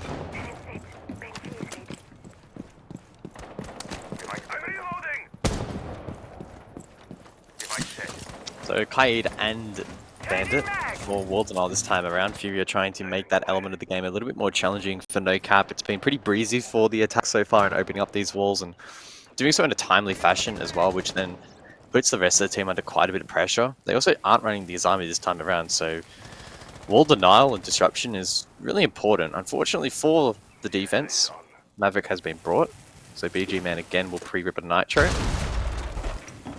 Doesn't do much. Scatman down to 63 HP. Second Nitro to follow. See if this one is able to get the job done.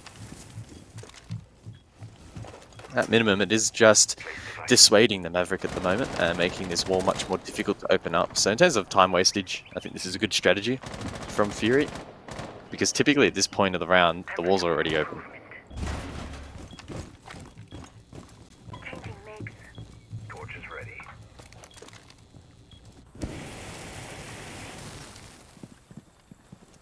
It's still about closing this out, though. 4-2 half on Labs is pretty normal on the defense.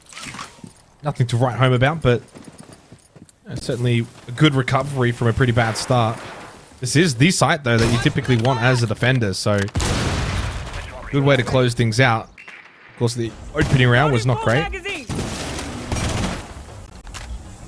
Again, looking likely to be another slow approach, slow burn in this round.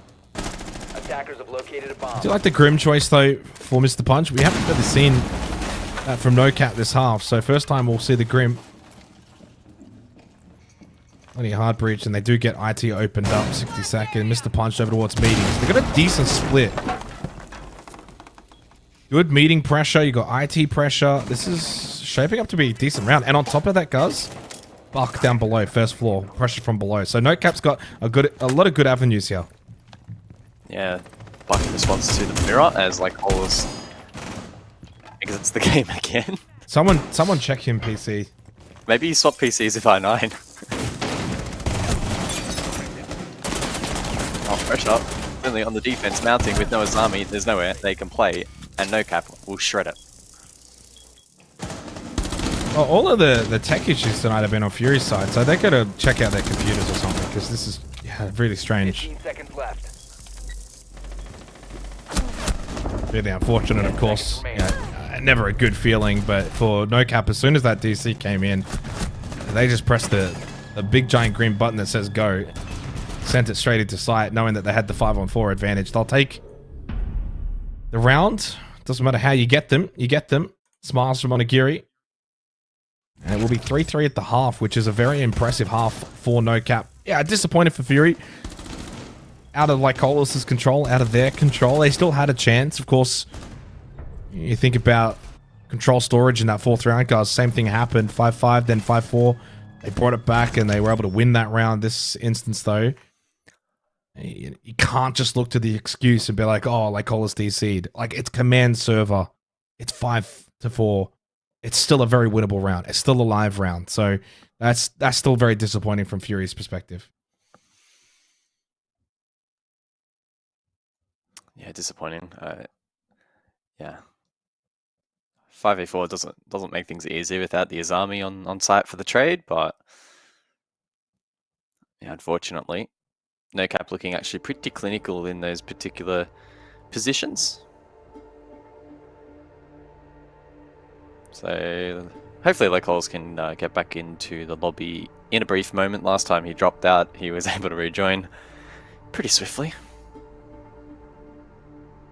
Some smiles around there for Fury. There's been few of them so far this evening, it must be said. And I think they've been particularly pleased with how things have played out. For NOCAP, the vibe has been a little bit more laid back.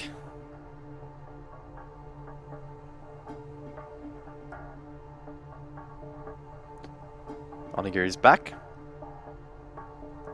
But unfortunately, Lycolis is not back, so we are going to throw you guys to a break, and we'll be back in a few minutes.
Well, bit of a halftime break there as we get back underway for the longest third place match you'll ever see in Rainbow Six Siege history. Attackers have discovered the location of a bomb. 3-3.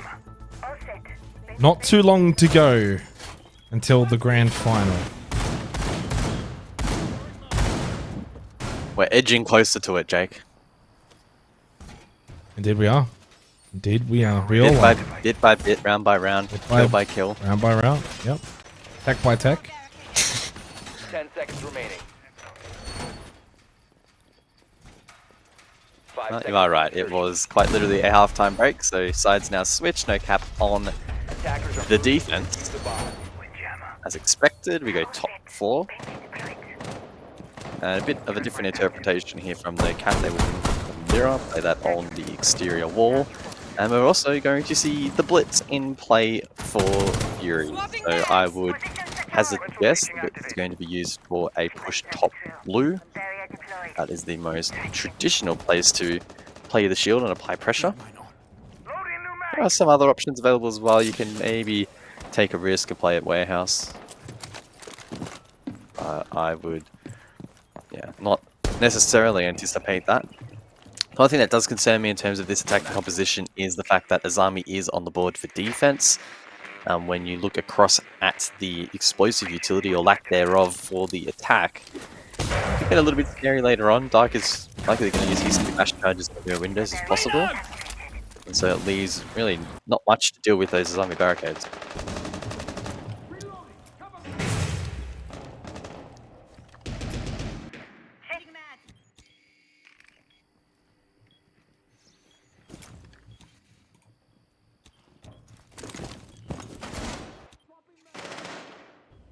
Fury onto the attack. At this point, I have no idea who's going to win this game. I have no idea if Lycolis is going to stay inside of the server. NOCAP on defense, you would imagine. Labs should be able to finish this off, but should is not a word that has been followed all that much in this series. Lycolis on the Blitz now. It would be somewhat fun if we sit on his PV and then just watch him get deleted from the server. Hopefully for his sake and for Fury's sake, he can just stay in. Oh, a chance to shoot. Yeah, well, Dark doesn't want to take the risk there of re-peeking onto Mark.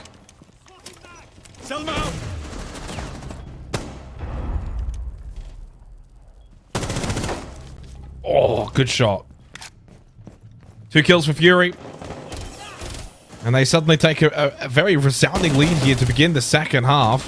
Blitzshield clearly being a nuisance, trying to get over the top of it. Is Scatman getting close? No more Nitrocell available, and it's about to be flawless to start the second half. Command and Server is proving to be quite difficult to defend right now between these two teams, which is not a hallmark that we typically see from others. I don't know if I should be praising their attacks or looking at their defenses. Yeah, I think that round was probably elements of both. The Blitz actually being utilized there over towards Electrical, which I didn't really anticipate, but it actually worked out quite nicely in looking out that position.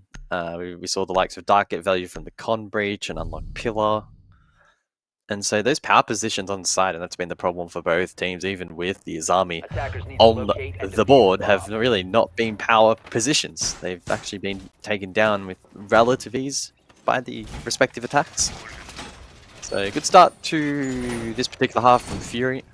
They won't be complaining about that, and it was actually overall quite a solid attack. But basement we go then for round number 8. Mirror persists, facing over towards those exterior breaches. Fury could look to get a little bit tricky here in the first round and go direct. I feel like maybe we've seen it from them in the past, but we've definitely seen it in Asia at points in time.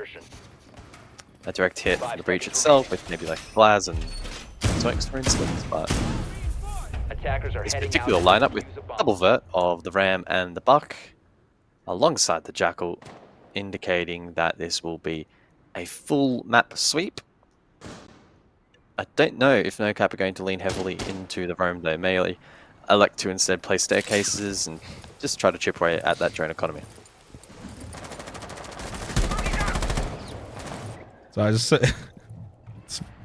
you know, we've been casting together a long time. I don't usually give shout outs to Twitch chat, but Lemon Pineapples has probably said one of the funnier things. Okay. Which is that Ubi are paying like callers to DC so that they can run ads in the tech force.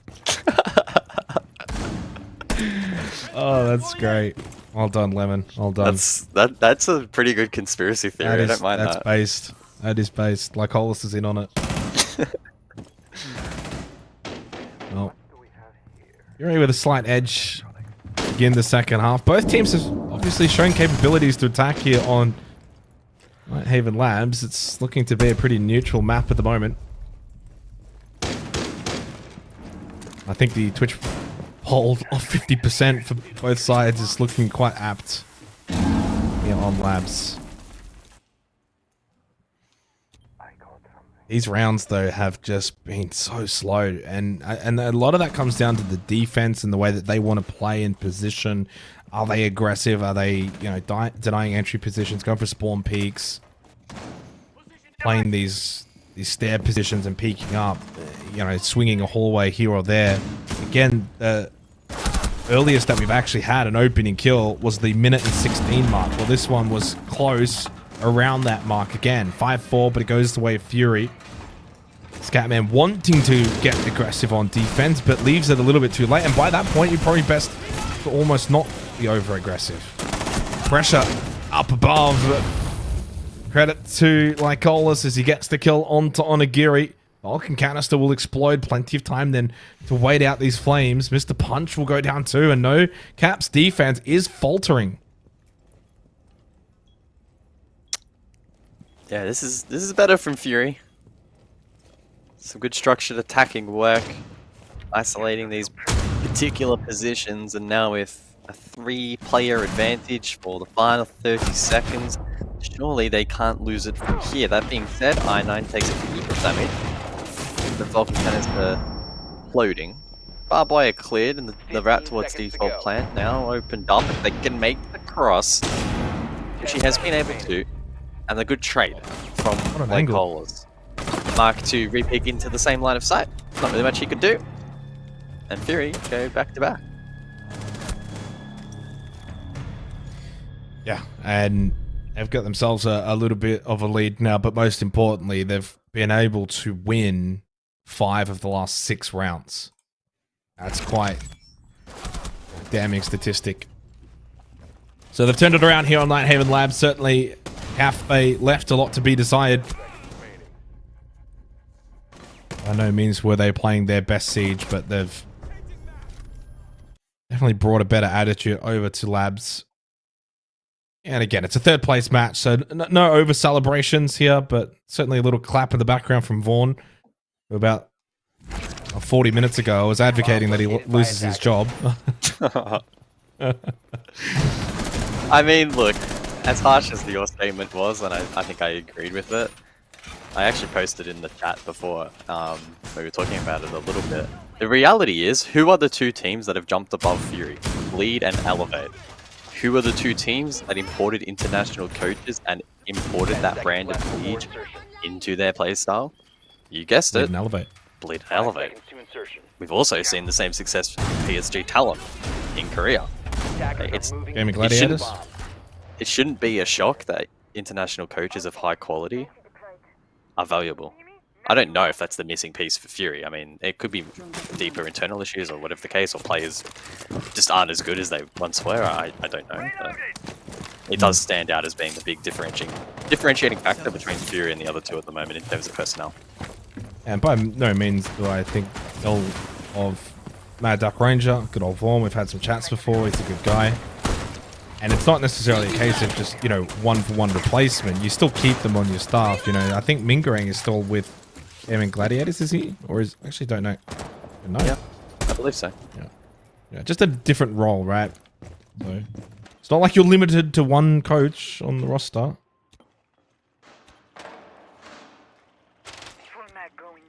James would like to clarify, by the way, that coach/analyst is, yeah, it sounded like James was in the. It sounds like James was in the bathroom when he said that. I I don't know what kind of He's mic fixing- quality he's using, but I hope it's better in the grand final because it won't be a very nice cast to listen to. He's got to fix his hair, mate. Get the hair looking nice. A bit of gel.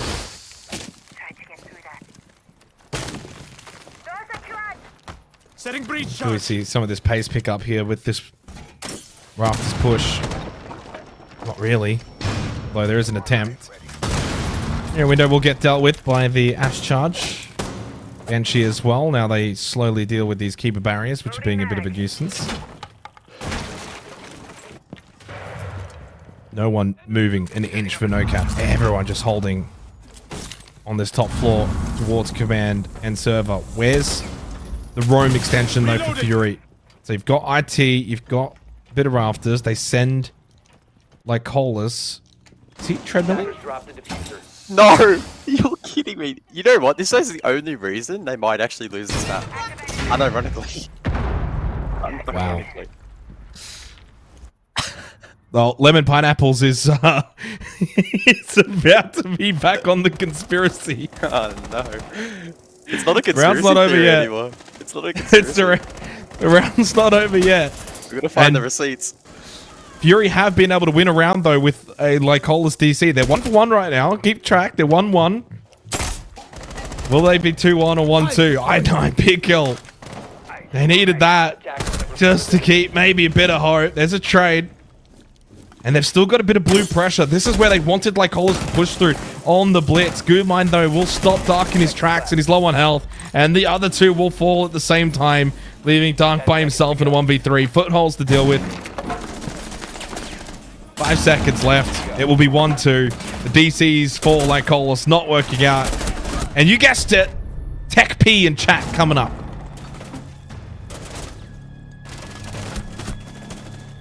I don't think I've ever seen a player crash so many times in a game. It almost certainly at this point has to be his computer. Like, the chances are very low. Well, a replay then of that previous round. Bit of a zoom in. That was a good kill. That was a wonderful kill from Mr. Punch. Just yeah.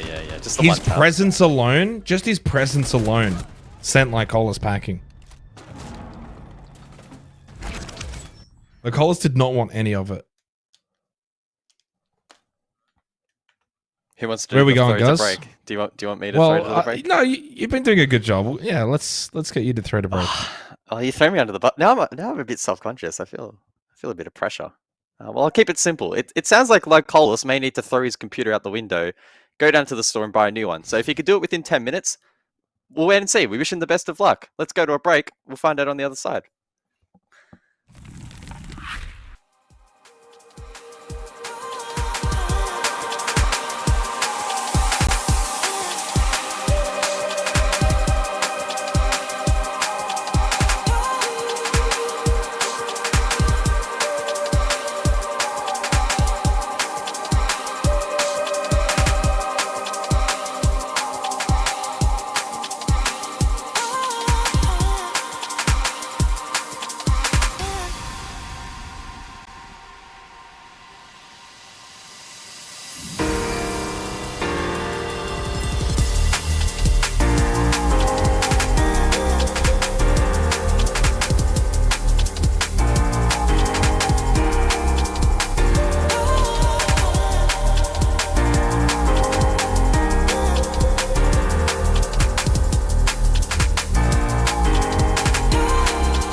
With the skills we'll need to land a job in Australia's most in-demand industries. Discover how the VC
Apparently you can feel your eyelids touch your eyeballs when you blink. But I really don't think I can. I don't think I really care, but sure. Yeah, no. Lycolis is now on a new PC for those that want the information regarding Lycolis, or now forever known as Lagcolis. He's been able to find a new. Oh, I haven't seen that. Did he just like smash? Did he smash the desk or something? Wait, what is? Okay, I don't know about that. I think he was just readjusting his camera. Okay. Lycolis isn't known to rage. Yeah, I was gonna say I wasn't quite sure if he was actually raging there or not. Anyway, I'm pretty certain he's on his coach's PC now, Vaughn. Hence the delayed nature of the technical pause. Attackers are heading out to defuse a bomb. 145. We are back. We apologize for the delay.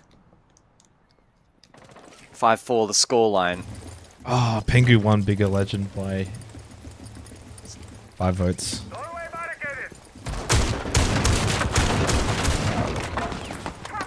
Close contest on paper.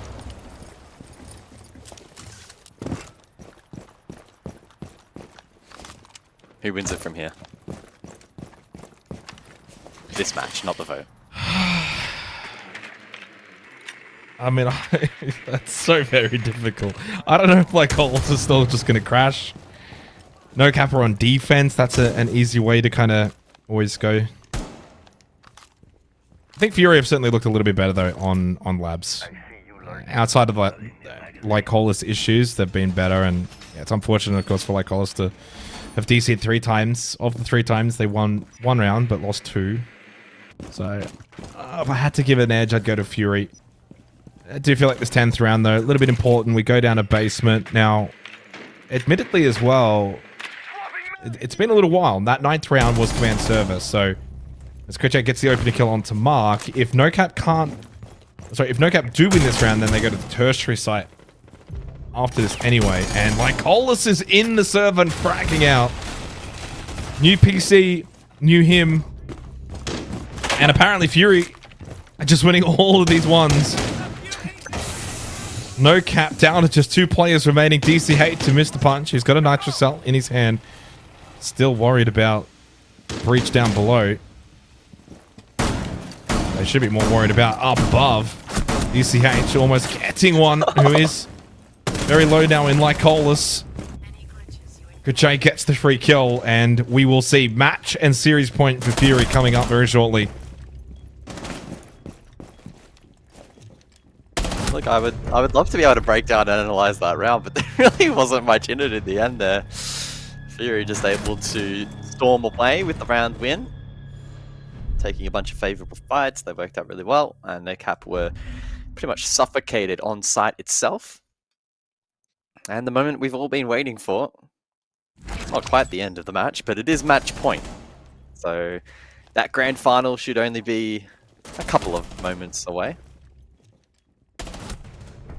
Of course, we did rehost as well going into this particular match off the back of the new PC. So stats have been refreshed.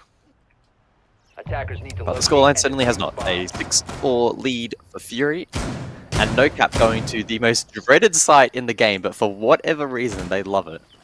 I'm pretty sure last time I checked, it had the worst defensive win rate globally of every map in every region.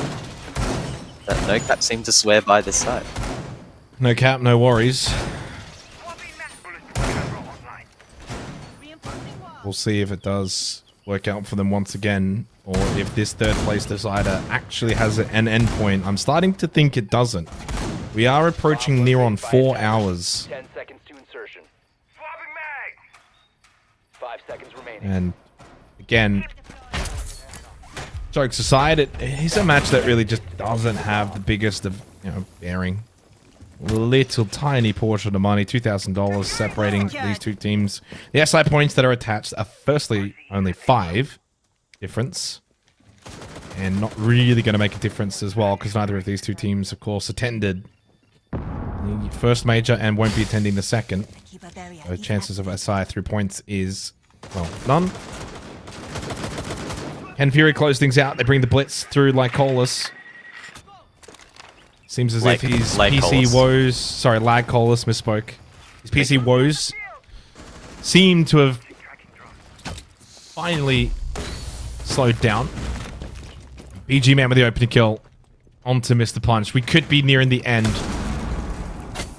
of this prolonged third place decider. Who mind stepped on. Dark will get rid of that. Extracts it, removes it. They've got themselves another opening kill. It has now been 5 in a row for Fury in terms of opening kills. They have really owned this second half. Can they close it out here and now and take this map out 7-4 in a similar fashion to Chalet, which was the opening map? Yeah, minute 40 then on the clock. Diffuser in the hands of the Blitz. And it's just Onigiri now up above second floor server. The Lion scan to come through. And there are Teros as well from I9 to follow. Just looking for a couple of additional pieces of utility. What kind of execute are Fury looking to shape up for? They could look to go lobby, although lack of hard breach will probably make that a challenge. It's going to be reliant on this window vault. There's a player to the hard right. Catman. Unaccounted for initially, but flashed out and slapped to the ground. Dead.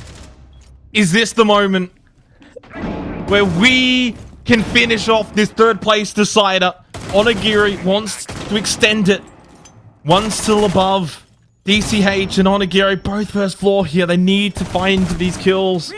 Plant unsuccessful thus far, but time and Lycolis will now try to stick it. 40 seconds. No Nitrocell available for Onigiri, and that plant will be successful behind the reinforced wall. And with numbers above and on the kit is the Blitz. Surely from here it's all too much for NOCAP. A chance as Onigiri steps up to the plate. But his teammate in DCH will fall. He's full white, blinded, and then executed by the pistol of Lycolis. No DC will keep this man down. Maybe once, surely twice, and it did end up doing it a third time, but not a fourth. No more, says Lycolis. 7-4, 7-8, 7-4. We're done. Third place is over. Grand final coming up soon. Yeah, certainly one of the great games of Siege. Fury finally able to get that result across the line. We'll toss it over to the desk to break that one down. I am currently rubbing my eyes. I see it, but I don't believe it. We've finished in under 4 hours for the longest third place match that we have ever witnessed in Rainbow Six Siege. Don't fact check it, just believe it. Dev and Pengu rejoined me on the desk here. And Dev, I mean, we're making light of it, but that was the game that would never end no matter who won. Yeah, absolute cinema every second of it. It was the clash of the Titans, the two Thai teams, and they really just had to wring every single round and every single minute out of that game. This has been quite a rivalry for a while. And yes, it was a scrappy game. Yes, it was not a grand final. It was only a third place match. But both these teams refused to lay down and die.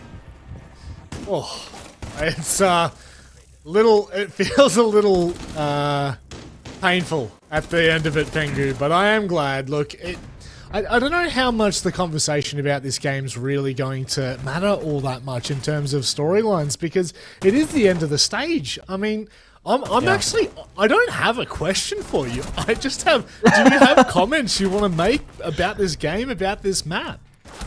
It was an absolute disaster of a match in so many ways, right? The start-stop, the fast, the slow, the rehost, etc. And I just want to give praise to both teams for actually fighting it out to the bitter end, because it's incredibly hard to be a player and go through these technical difficulties, whether it's a tech issue on the end of like the organizer or your own PCs or your opponent or whatever.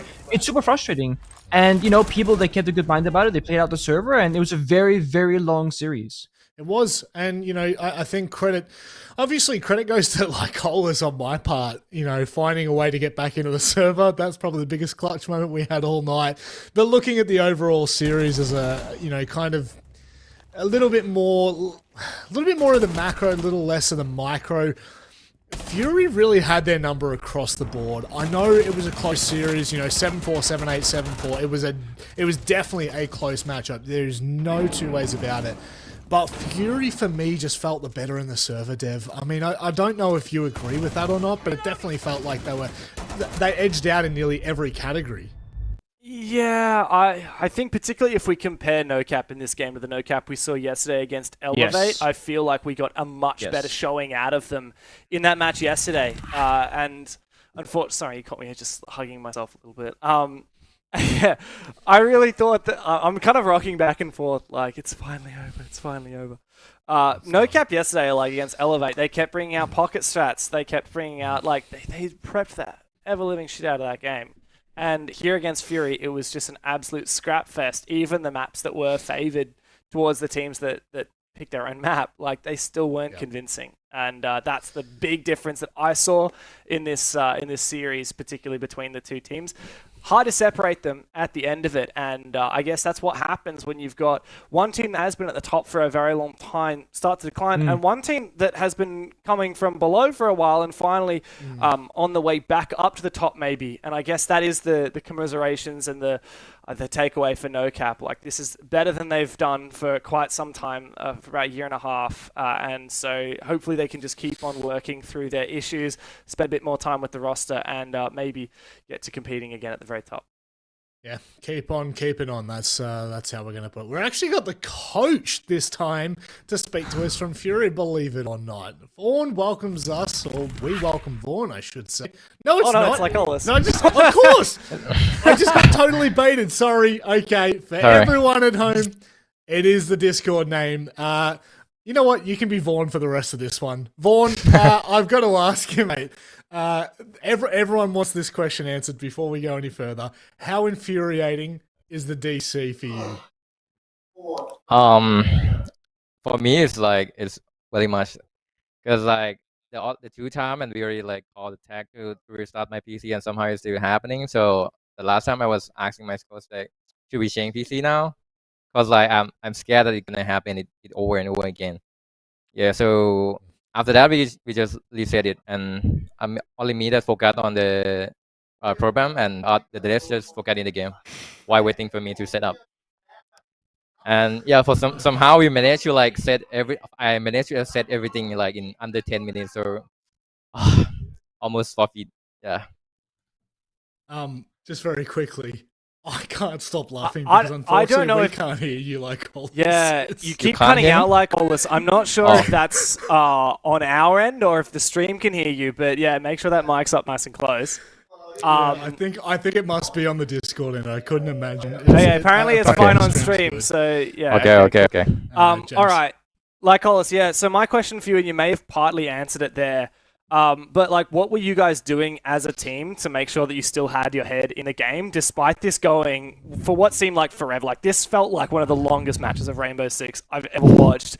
And there were so many Rios, there were so many curveballs thrown your way. You and NOCAP were both getting scrappy. There's obviously a rivalry. You guys know each other so well as teams. You're 2 Thai teams as well. You got former teammates on both teams. What were you doing in the server during the match to kind of keep your head in the game and keep fighting through it?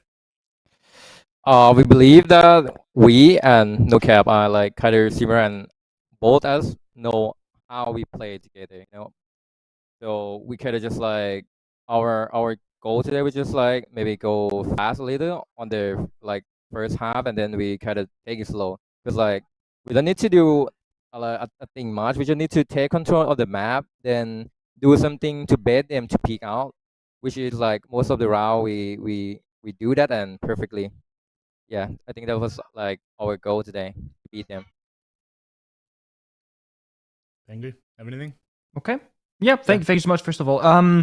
Congratulations for having a successful game today.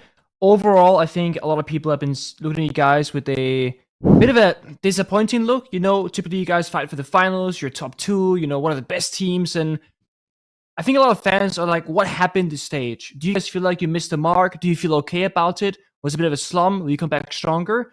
What's this stage been like for you guys?